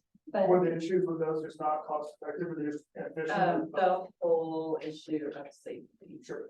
and quality, the It training. used to be before the pandemic, maybe even before that ETOS would reimburse the cost of KCHA rides. Well, then KCHA changed the model to be free, so they don't charge anything, but the reliability is terrible. And they narrowed their service area. And there have been a few really horrible incidents where Uber or Z-Trip or someone picked somebody up who needed, and then the person never made it to where they were supposed to go. Other things happened instead. And Unfortunately, I've never had that experience. it has happened since I've been here a few times, right? So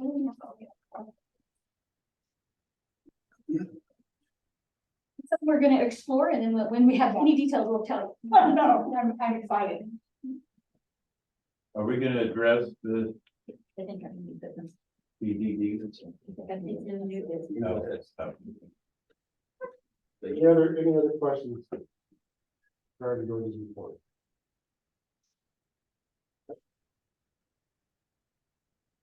I need a motion to accept the report.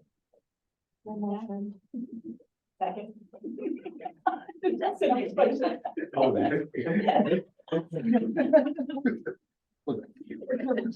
Carry over.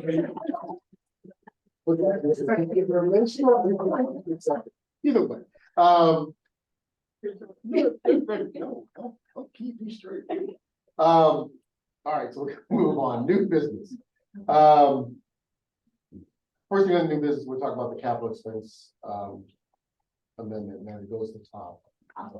Yeah, so I'm asking for actually amendments to 3 different line items on the budget. One is actually on the operating budget, but it's a revenue item. I want to add gain on sale related to the Grandview property that we sold for $1,280,000. Roughly what the gain was, so that's what I'm asking you to add to the budget there. Then on the capital budget, I'm asking for an additional $25,000 for a new camera system at DOT. We've already got $65,000 in that budget for that purpose, but the system that we hope to add is $90,000. And honestly, I don't think that's about spending a lot. I think it's about we under budgeted to begin with. We were chintzy. Are these the cameras on the bus? Yeah. Okay. Yes, each bus has, I think it's 4 cameras and they point in different directions for different purposes. Facial recognition. Yes, so the new system can tell when the driver's attention is moved away from driving. And I just saw a preview today, you can see the speed at every point along the trip. You can see the exact route that the vehicle took, just all, it's a really nice dashboard that it provides. A lot better than we have been. So that's 20 plus 25,000 on the new capital budget. And then I'm asking for an additional $30,000 for computer purchases, also part of the capital budget. And we've been able to fill more support coordination positions than we've ever been able to fill. And one of the things that means is we have to make sure they've all got computers. Yeah. They look at me really angry. So you need 3 separate motions. Okay. I think that's up to the board, how we want to handle it. It can be clear if we just do these other motions. I make a motion that we amend our revenue line to reflect the sale of the Grandview property in the amount of $1,280,000. That's the gain. The gains. Second. Thank you. Do we have any questions or comments about that? We'll call the question. All those in favor say aye. Aye. All those opposed? Revenue. Those things. Excellent. I make a motion that we approve the expenditure of an additional $25,000 for the facial recognition cameras on the DOTS unit at an additional cost of $25,000. Does anybody have any questions or comments about that request? Okay, we'll call the question. All those in favor say aye. Aye. May I make a motion that we approve an additional $30,000 allocation for computers for our additional support coordinators to upgrade the systems, I'm gonna assume. All right. A motion in a second. Do you have any discussion or questions? All those in favor say aye. Aye. All those Aye. opposed? Thank you. Welcome. Next up, provider funding supplemental requests. Georgia. Okay, so I sent those to you. The first one that I sent you was from Human Resources, and then you just met with them. And I think this one is the easy one because I recommended that we go ahead and unfund them if you guys are so inclined. Any questions on that they can answer? Providing funding, there's a few questions that I always want to ask, or statements that I want to make concerning that, especially after doing our strategic planning, is ensuring that we are getting into the diverse communities and we are servicing people in our diverse communities. And so I really am interested to see what school districts do bargaining are helping within Jackson County. I'm really interested on what KCPS looks like. Yeah, we are helping right now with Grandview, Raytown, Lee Summit, Blue Springs. We have not been able to get any response from KCPS, but we are more than happy. And we've actually, you know, let community outreach also know that we have a staff who's specifically asking to work in that area. It's kind of a passion of hers. So we have a staff that's, you know, ready to go with that. So definitely it's part of our future.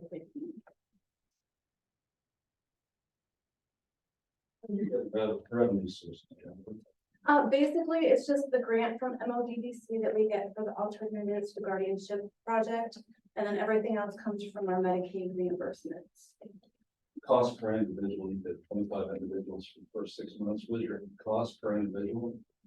We had startup funds initially for that. Our way that we want to do it from here on out is just the unit rate that we charge Medicaid, or that we, you know, bill for Medicaid is what we would do for this service. So it's it's considered community specialist. It's $13.98 per unit, which is just like 15-minute unit. So it's like 56 something I think per hour. What's your total staff look like? Is this 3 of you on additional staff? Oh, yeah, well, for this project in particular, are you talking? We kind of, we picked the staff initially with the project. We wanted to just have 1 to 2 full-time staff. What we found is our staff have different strength areas and, you know, different niches.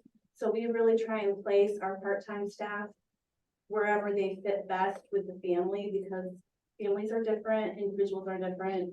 And so we really personalize it. So that's why we really want to just kind of do per unit rate instead of like saying, okay, we're going to pay this much for a staff salary.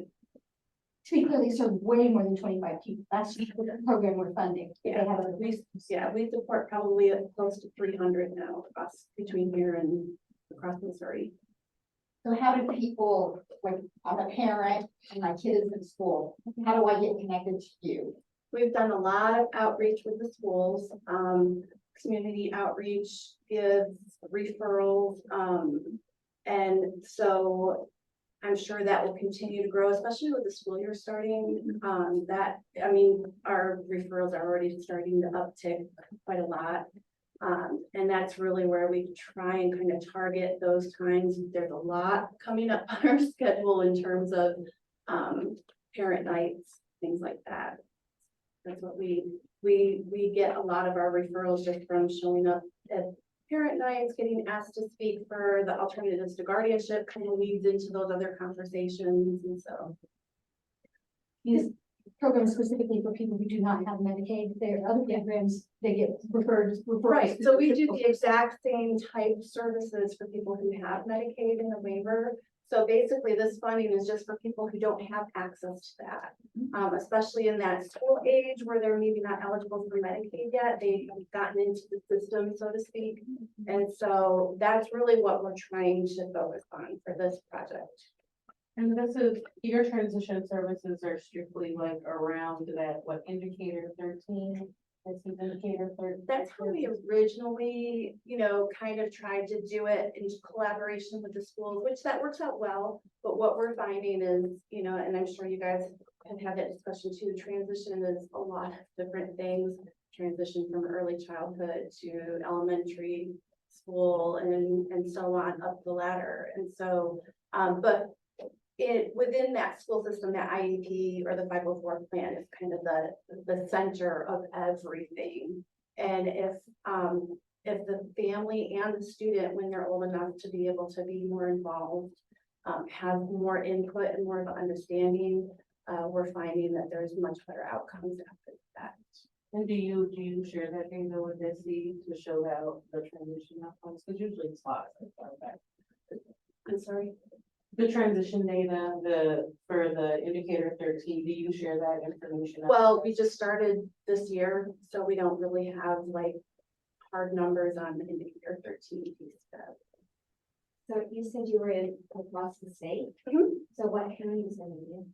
Oh geez, well, our main areas are the, PC Metro, so we do here, Platte County, Clay County, Johnson County. And then further south, we do like Springfield area, Ozark, Counties in the middle around. yeah, Yeah, it's just area. basically, I never, and the beauty of it so far has been that we've been able to do a lot of, like the IUP coaching and stuff like that can be done virtually right now still because of Appendix K. There is some discussion that we've been having with DMH about, continuing for certain pieces of that. And they didn't say no, so that's always good. So we'll see what happens. But if we can continue to do that, that's kind of the big piece where we're able to spread out more, and get to some of those counties that would never have that resource, that they weren't able to kind of have that virtual. So is Jackson County one of those busiest, is that your? We're getting, not right now. We're getting there. I think, right now in this area of Platte County, we're super heavy in Platte County, Clay County, and then Jackson County is probably the least amount right now. Based on Lee Summit. Lee Summit is our, we're a Jackson County family, a Jackson County business.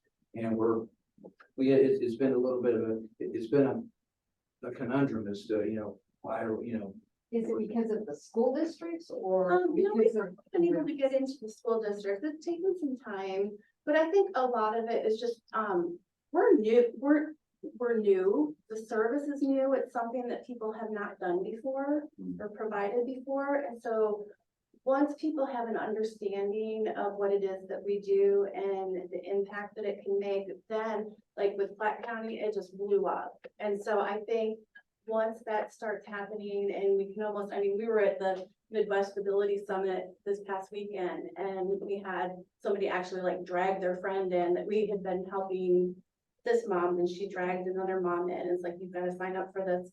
And so it's just that word of mouth. And, I tend to be impatient sometimes, So I think in the grand scheme of things, it's grown quite a bit and we can see it probably starting to blow up in Jackson County, this school year.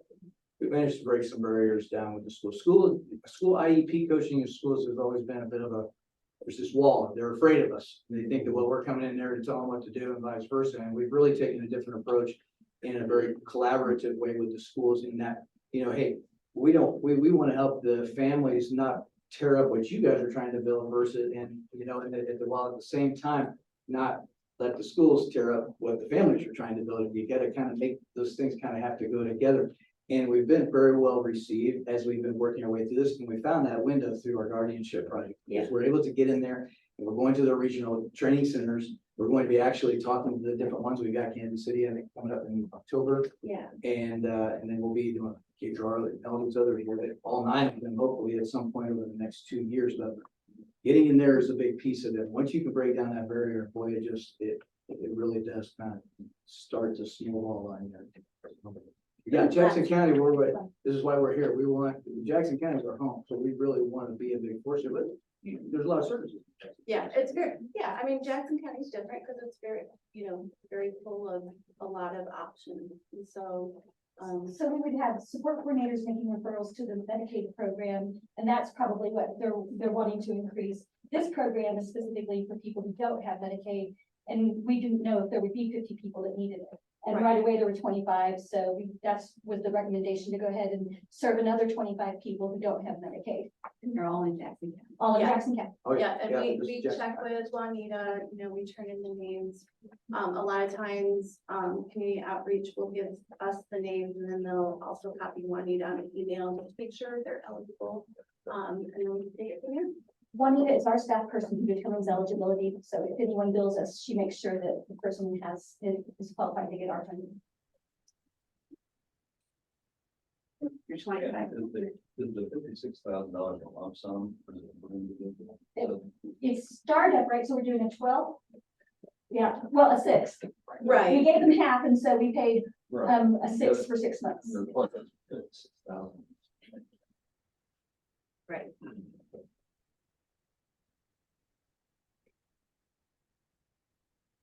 recommending it. I think it's a great service and it's really made a difference for people. We're just looking for a motion.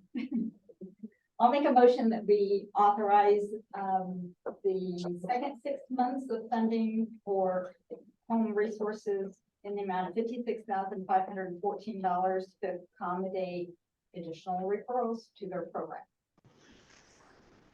Could you add to the motion and amend the budget accordingly?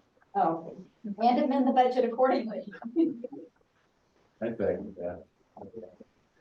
So we have a motion and a second. Do we have any other questions?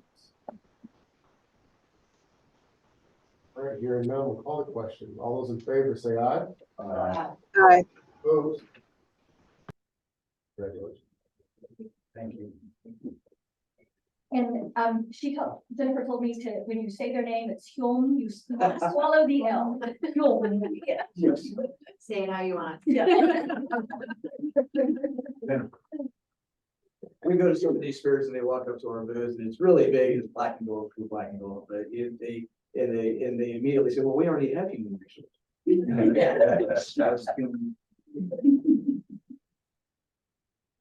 All right, next question. So the second request is from Down Syndrome Innovations, and what I'm asking, I sent it to you so you all could see it. But what we're asking is that you table that until we have a chance to meet with them. We've got a meeting set up next Tuesday. And so we'll probably talk about that more in September. But they have used all the funding for the year already, I think by May. Is it May? Yeah, I think it was me. They were out of funding, but there's a lot of confusion on the unit area. Yeah. So what is a unit? That's what we're talking about. I was a great sign. A unit is a day. And they didn't realize that and said a unit is an hour. And they did give us a lot of information in the beginning that showed, said that they had lots of documentation. And what was it we were talking about today, Tracy? I like to put Tracy in on this because it's her I role. know, I see that. So, yes, and they've been providing us documentation, but, it's not to the level of, being able to assign a unit of a day. So they're giving it to us in hours and we don't have, some of the hours are pieced together and lumps. So, we can't get the specific dates so that we can at least see if they've used all their money by the day, which is the unit that we hit. They do great things and we want to help them and we know you guys do too. We just need to make sure that everything's the way it needs to be. So I got a question on that. Is there, and this may be a question for Tom too, is there a checks and balances to ensure if something like this happens and we're 3 months down the road and they're already well halfway through what their allocated budget is for the year, we can get out in front of it and make sure that they're not basically, no more funding if they're coming to the table for more. I see the numbers monthly when the bills come in. As Eris gives me the bills to approve, I also get the budget progress report. So I see that. To be honest, this built up so fast on me. I probably should have yelled in March or April, but by May the money. Well, historically, it's usually November or December when an agency comes to us for additional funding. So this was kind of a, So yeah, that's our first year for funding them. the first time we funded them by the unit, we were doing startup before that. They wrote so much in their proposal that made them look like they were ready to bill by the unit because of just the wording and saying they're going to provide the service by unit. And they had documentation every 15 minutes. So everything that Tom and I read felt like they could easily bill us by the unit. But I think what we found out was that they didn't have documentation to prove eligibility, which is a piece of billing. And so they, it's been a bit to try to figure out our understanding and their understanding how this There was some kind of miscommunication. there. So what we do, what we do know for a fact is, you guys as a board, I mean, we spoke for you, but I can't imagine that you would authorize an hourly rate of $135. So, and especially when the service is being provided in a group setting, so maybe 5 or 6 people with one staff person. And so I get that it's an expensive program, but if there's that much other cost outside of the unit, then we need to figure that out and figure out what it is they really need funding with, that we can help with, because I don't want people to do without the service. It is a good service. We just have to, And I think it'd be a good education and a good understanding for them going forward, because I'm sure they're gonna put together enough proposal for next year. It's submitted. 6 letters. It's gotta be talking the same language. yes. They need to change their letter of intent and their proposal, that's how we sit down and have. Yes, they have, and actually, they say that address some of these issues and just going into the letter of intent, so. I think that a good conversation with Warren, and then they can take the chance to amend their request before we sit down and look at it. So what I'm saying is, I don't expect a motion on that unless you guys really want to do I something. mean, they knew how much they were going into the year, the total amount. Yeah. So I'm not I'm not privy to the details yet because we haven't had the meeting yet, but a preliminary discussion was the service, they provided it before a little bit, but they didn't really market it because they couldn't afford it. And then they were very aggressive about marketing the service and had a lot more people. But the numbers of what, I participate, we Okay. participate in that program, so, and it started during the pandemic, so it happens part of it, you know, you just didn't know. right, but we're not getting the data on eligible people. So they're saying they're serving a lot more people with a lot more hours, but we've got to be able to figure out how our data and their data can talk to each other. Match. Right. And I feel like everything I'm saying right now is very preliminary because we haven't even really talked to them yet. That's next week, so I don't want them to feel like they're not. So we're gonna table the DSI. Yes, that was my recommendation. Next month, okay. Next on the agenda. Then we also received a request for $50,000 for furniture and equipment from DPI for their new building. And because it's a different board, I had no idea what way you guys would go. I don't really have a recommendation, honestly. Tracy might. It's your world, but So my heart is in community, my heart is that people with disabilities should have friends like everybody else does out in community. I would never, ever say, don't have a place for people to gather and be with other friends. I just am always gonna push that envelope to have people in community where they have really great friends. They should send a video to you of a day program that sort of decided to go without the concept of walls and really got into these looking at what people really love to do, whether it's volunteering or making new friends based on interests and things like that. I always think that, you know, if you can cultivate relationships with people with disabilities, with people without, I mean, that's kind of beautiful. and that being said, everything is a spectrum. Yeah. Well, there are people who are medically fragile, Sure. and they cannot really always get up.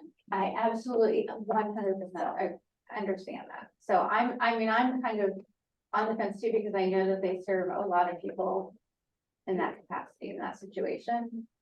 I guess I look at it from the standpoint, they have a wait list of 75 people, sometimes two, who are not getting anything, they're staying at home. That's not very hard. My only rebuttal would be, my daughter's on the board from speaking for him as well. They cannot function in the environment that you're talking about.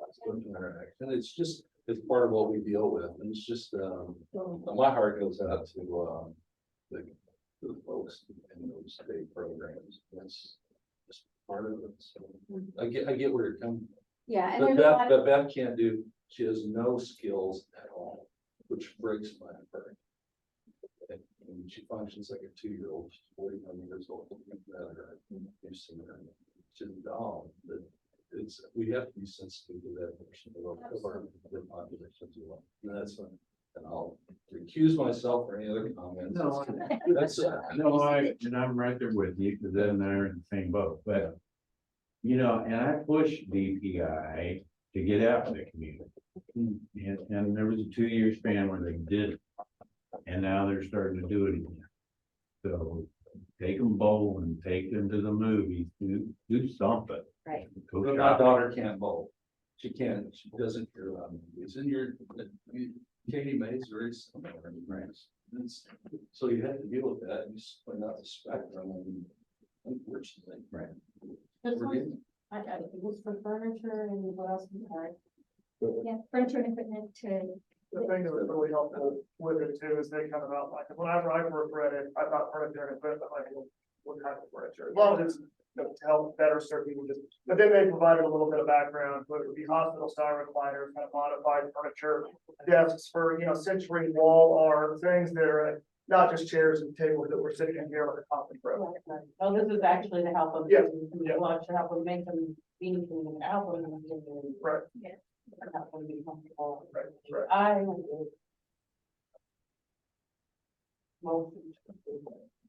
I'll second. I think we have to do a roll call. We do. I think- There's a motion in a second, we have any other questions? Okay, we'll call the question, by roll, Stu. I abstain. I mean, yeah. Okay, I'm a yes. Yes, Recuse. Tammy, I'm a yes. raise your hand for yes. I have to send a message. Yes, yes, yes. You can't hear you, raise your hand for yes. Or type yes. Or no, or we live, or say. Not. Okay, so it looks like the motion has passed. Are you a yes? Okay. Well, she'll be out of here then. Yeah. Yes. Thank you. All right, Fine. so, yes, I didn't hear how the motion was stated. Yeah, I just want to say that they did. okay. Budget. An amended budget. Oh, I did not, you want me to read one? I don't know if it's necessary or not. Does someone make a motion so we can amend the budget for the way that we just? I make a motion that we amend the budget in the amount of $50,000 to accomplish the additional request from developing potentials. I second it. Abstain. Yes, Yes. Yes. Abstain. yes. Yes. Where's some Tammy's? Yes. Oh, the hands up. Okay, there you go. Now we're adopting. Thank you. You're welcome. All right. What's So next? the last thing we have, most of this would need to be discussed in closed session in the future. I just wanted to let you know that it came in, to share that information with you, and to say that, it's a place where, you know, it's very similar to where we were with job one a year ago. It's an opening volley, and we'll talk and we'll make a counter offer. I was thinking the executive committee, but if you guys want to have Stu help with that too, since he's a real estate guy, that would be up to you. All the help. Wasn't it? Yeah, Did you read the proposal? I did. I did. So do you want us to make a motion to give you some authority to go back and talk again, or you're just a consensus? I think that just the consensus that we're gonna have a committee discuss it. That's probably all we need right now. Okay.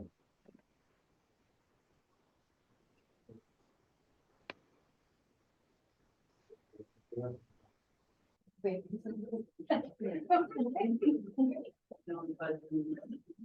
And then the last thing I have under new business was the November board meeting. Once again, we have scheduled it the same week as Thanksgiving. You're welcome to do it without me, but that is a week that I usually take off. So would you guys like to reschedule it for the week prior? We do have a committee meeting that week prior as well on the Wednesday night. So if we did that the week prior, we would have a Tuesday night board meeting and a Wednesday night committee meeting. And then isn't our, Do it all on one night?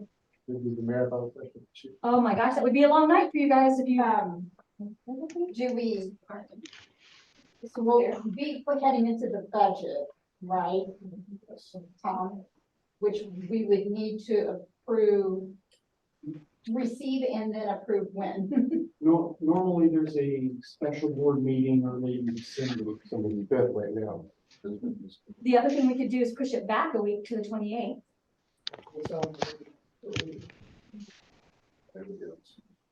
We have our holiday better than before. Good. I agree with you. So the Tuesday, is it the 28th? Is it, I'm not looking at it. Yeah, Okay, we'll meet with the 21st and the 28th, and then we'll meet again on December 5th to have a special meeting with a slate of us. December what, fifth? Yes. Well, we could talk.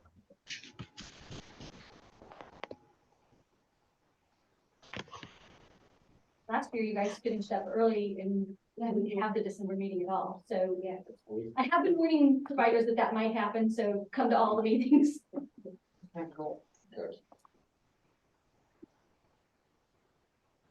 I think you guys, do you guys need to make a motion on that one to change the date? You always have in the past, so. I'm gonna be changing our.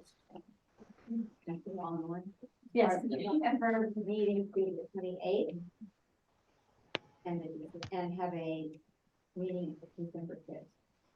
Our budget. And cancel the one on the 21st. We can't put them on the 5th. I second that. Sure. All those in favor say aye. Aye. All those opposed? December early. That's all my new business. Like early on the 5th, Tammy.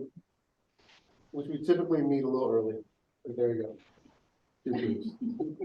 All right. Any other new business? Any old business? Any public comment? Yeah. Yes. Sir. As I said, I'm a parent. My daughter is 45-year-old and with disabilities, obviously. And she has, I'm kind of wasn't anxious to start talking about DPI. She goes to DPI. She has been there over 20 years. And I have always said, as far as DPI is concerned, developing potential. Sorry. I'm going to address some of those this evening. But I've always said developing potential does exactly what their name says. They take the individual. My daughter Corey is different than Beth. It's different than your son.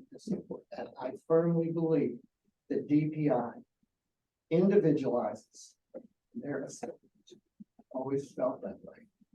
We're individuals, but we can communicate and we can kind of work through the system, but our kids can't do that.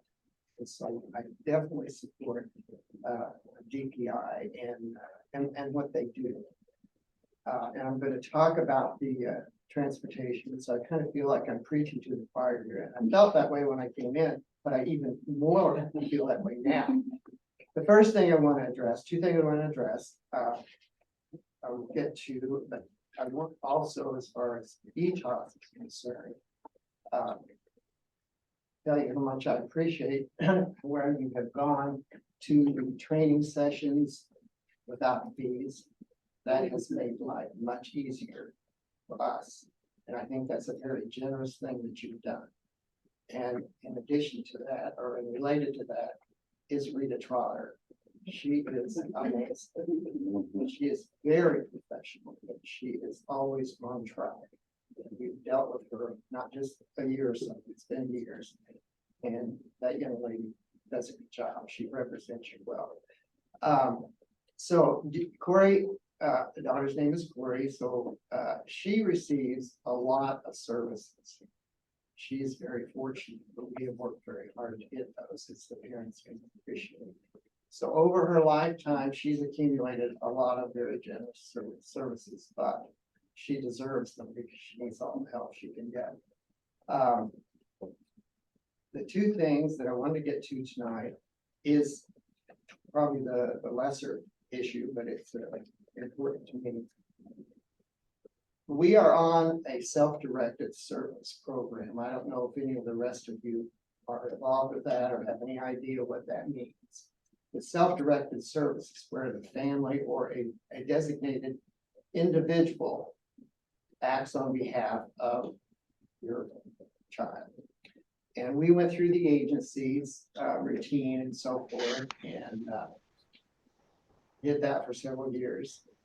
And probably the straw that finally made the decision to go to self-directed. So we were actually told by an agency that they were not used to having the family involved. We expect that, you know, you would turn your child over to us and you could certainly come and see her, visit her and that kind of stuff. But we do not expect as much interaction as what you and your wife are doing on behalf of your daughter. And so I'm thinking, well, you know, I'm not always going to be here. So at some point she is going to be on her own, you might say. So we chose to go with self-directed services. And that's a little bit of a red herring for most families because they do use the agencies and for the most part, I think they do okay. But we are involved and we wanted to continue to do so. So it's worked pretty well for us. Two things, the fiscal intermediary is Acumen, which they handle the payroll and those kinds of things for us, which I know Georgie understands that. That in itself has been very, very difficult. Those people are just, it's incredible. I'm not sure why the state is spending our money for those people. I have no idea. It is just, it's awful. Our support coordinator has learned along with us to deal with self-directed services and payment backing. And I think he's done an amazing job. But for 2 years in a row, Corey's program, her plan has come due, which is July 1st. It has been delayed beyond July 1st. Now, when you're self-directed, you don't get any money for the work you do as the designated representative. That's the person that kind of manages the whole thing. There's no money there. You get money to pay the staff. That's it.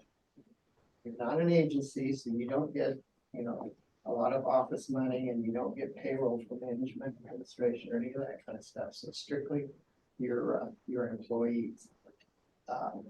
And so you have to meet certain reports, deadlines, and so on and so forth. And it's very strict. Or you're threatened, you know, with your Medicaid and all that kind of things. The last 2 years, Corey's plan is due July 1st. Last year, a year ago, I'm not real sure when we started, but we said, okay, next year being 23, we're going to start early. So we started, it was either last week of March, first week of April. We had our meeting, team meeting and so forth to go through the plan and get everything updated. Make a long story short, come July 1st, it wasn't approved. Acumen says you can't turn in any pay. Well, coincidentally, July 1st came on a Saturday, which is the end of the pay period. So we had 1 day. It could have been 2 weeks. It could have been a week. But it was 1 day. And so Acumen just locked up. Employees couldn't log their time. We felt like they were not going to get paid. I was told by the regional office that I, as a designated rep, would have to contact Acumen and try to get pay adjustment. And I just told us, no, that is not my responsibility. You folks are representing me, and the state is the one that delayed this renewal. So I just want to make the point tonight that I hope that somewhere along the line, the people at the state level can be held to the same requirements as the individuals. We have to get our reports in time. We have very strict rules. But when it comes to renewing these things, the state says, well, you know, this, that, and the other. I have copied here, if you're interested, the communication between myself and some of it, the regional office, most of it between my support coordinator and his supervisor. And they talk about some acronyms in there, which I don't know what they're talking about. But the recommendation, bottom line recommendation is that next year we start planning early. Okay, now we started, like I said, the last week of March, first week of April, for a July 1st renewal. I don't think I need to say any more about Is that. this because the plan wasn't done, or is it because Acumen wasn't approved to? Acumen really didn't have anything to do with this. And I, I just wanted to make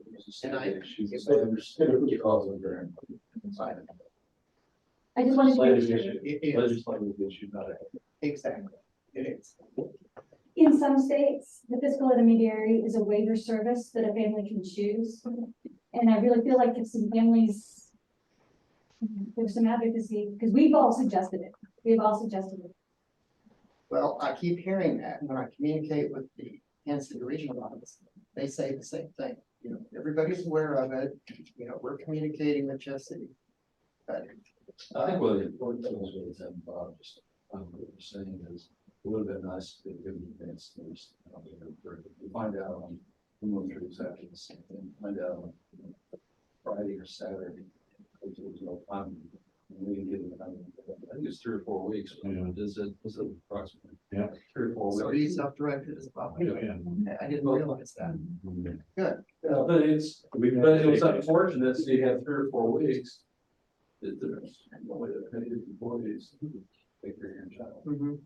Okay, well, great. Like I said, I appreciate your part. We were aware of that. I just wasn't sure that he was saying that the plan was done or that. Oh, yes. Okay. Well, actually, I was, I'm not gonna say forced, but I was strongly encouraged to sign off on the plan. And I said, well, where's the budget? The budget comes through. It was the year before. And I said, so why am I signing this? This is last year's numbers. Where's this year's? Well, you just go ahead and sign it and take care of it. Now that took place. Okay, that is wrong. But that's what I was encouraged to do. Okay, so I don't want to drag this out and see. The other thing, if you want copies of this Yes, I communication. do. The other thing that has come across is with self-directed services, and folks probably know about this, is there's conversation going on about increasing the pay rate. Okay, all right. I have been trying to advocate, and maybe you have been too, for transportation. Okay, Corey's staff is reluctant to take her out because there's no mileage reimbursement for self-directed services. And so that keeps her from going into the community. And now some of our folks are glad to do that, and they do it on a daily basis when they transport her to and from DPI. Okay, that's not reimbursed. Well, apparently this pay increase, and this is from the Missouri Division of Developmental Disabilities, states in here, effective July 1, 2023, all personal assistance services include cost of transportation. Did you know that? Okay. So what they're saying is that I'm going to pay my staff. It's a very generous increase. I will acknowledge that compared to what agencies pay, but you have no benefits, no insurance, no health insurance, none of those benefits, and none of the administrative costs reimbursement. So you're giving the staff person more money on their paycheck to buy groceries and to take care of their families and so forth. But they're supposed to take my daughter into the community and understand that part of their paycheck covers that. Well, what kind of thought process is that? I don't understand what we're thinking here. Is that they expect the staff person to take the individual out in the community as part of their pay. Does that make sense? Am I missing something here? That it's part of your pay? So that is just, I don't understand it. Why we cannot get, and you talked about community integration. Okay. My daughter happens to be social and she does like to communicate with people and interact. When I take her out to the community, she does that. So fortunately, she's at a level she can do those things. Well, the last couple of weeks, I inquired at DPI, are we doing community integration? And the response was, we really don't have the staff. Now, I have seen people leaving the building with staff going for community integration. But for some reason, in Corey's situation, they don't have enough staff. So I don't understand what's going on there as far as community integration. We need to have the folks that can and the families that want them to go out. I think it's fair to expect that they have that. And the government tells you, I think we talked about that tonight, we don't want them in the buildings, we want them in the community. Well, I'm willing for that to happen, but it's not, I'm getting pushback. I don't really understand why. Because this particular individual is social, and she does thrive, and she goes into the community, and she communicates with people, and they want her to, it's part of her plan. She needs to interact with people. And when we take her out, she does. You know, she places her own order and all those kinds of things. And, so I would just say that I'd like to know why we can't get transportation for self-directed folks, and why we can't get them in the community. At DPI, I don't know if it's a DPI thing, I think I'm not sure, but we are getting less services to anybody, to my daughter, and she's getting more sofa time, okay? Because the staff can't get her, she's not going out at DPI. And like I said, when I started, nothing against DPI, they do a great thing, but if they're gonna meet the individual, then we need to say, can this individual go in the community, and can they benefit from it? So. Close. Thank you for allowing me to talk. Thank you for your input. Anything else that we can do as family as far as communicating the folks in Jeff City, the transportation issue? We want to do that because I think it's necessary. Thank you. Any other comments?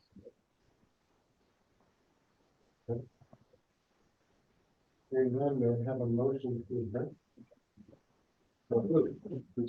There you go. All right, have a motion in a second. Goodbye. Goodbye. Goodbye. Thank you, everybody online, or.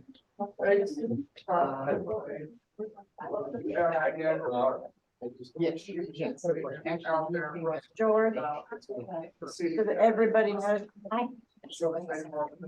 I will be sending tonight.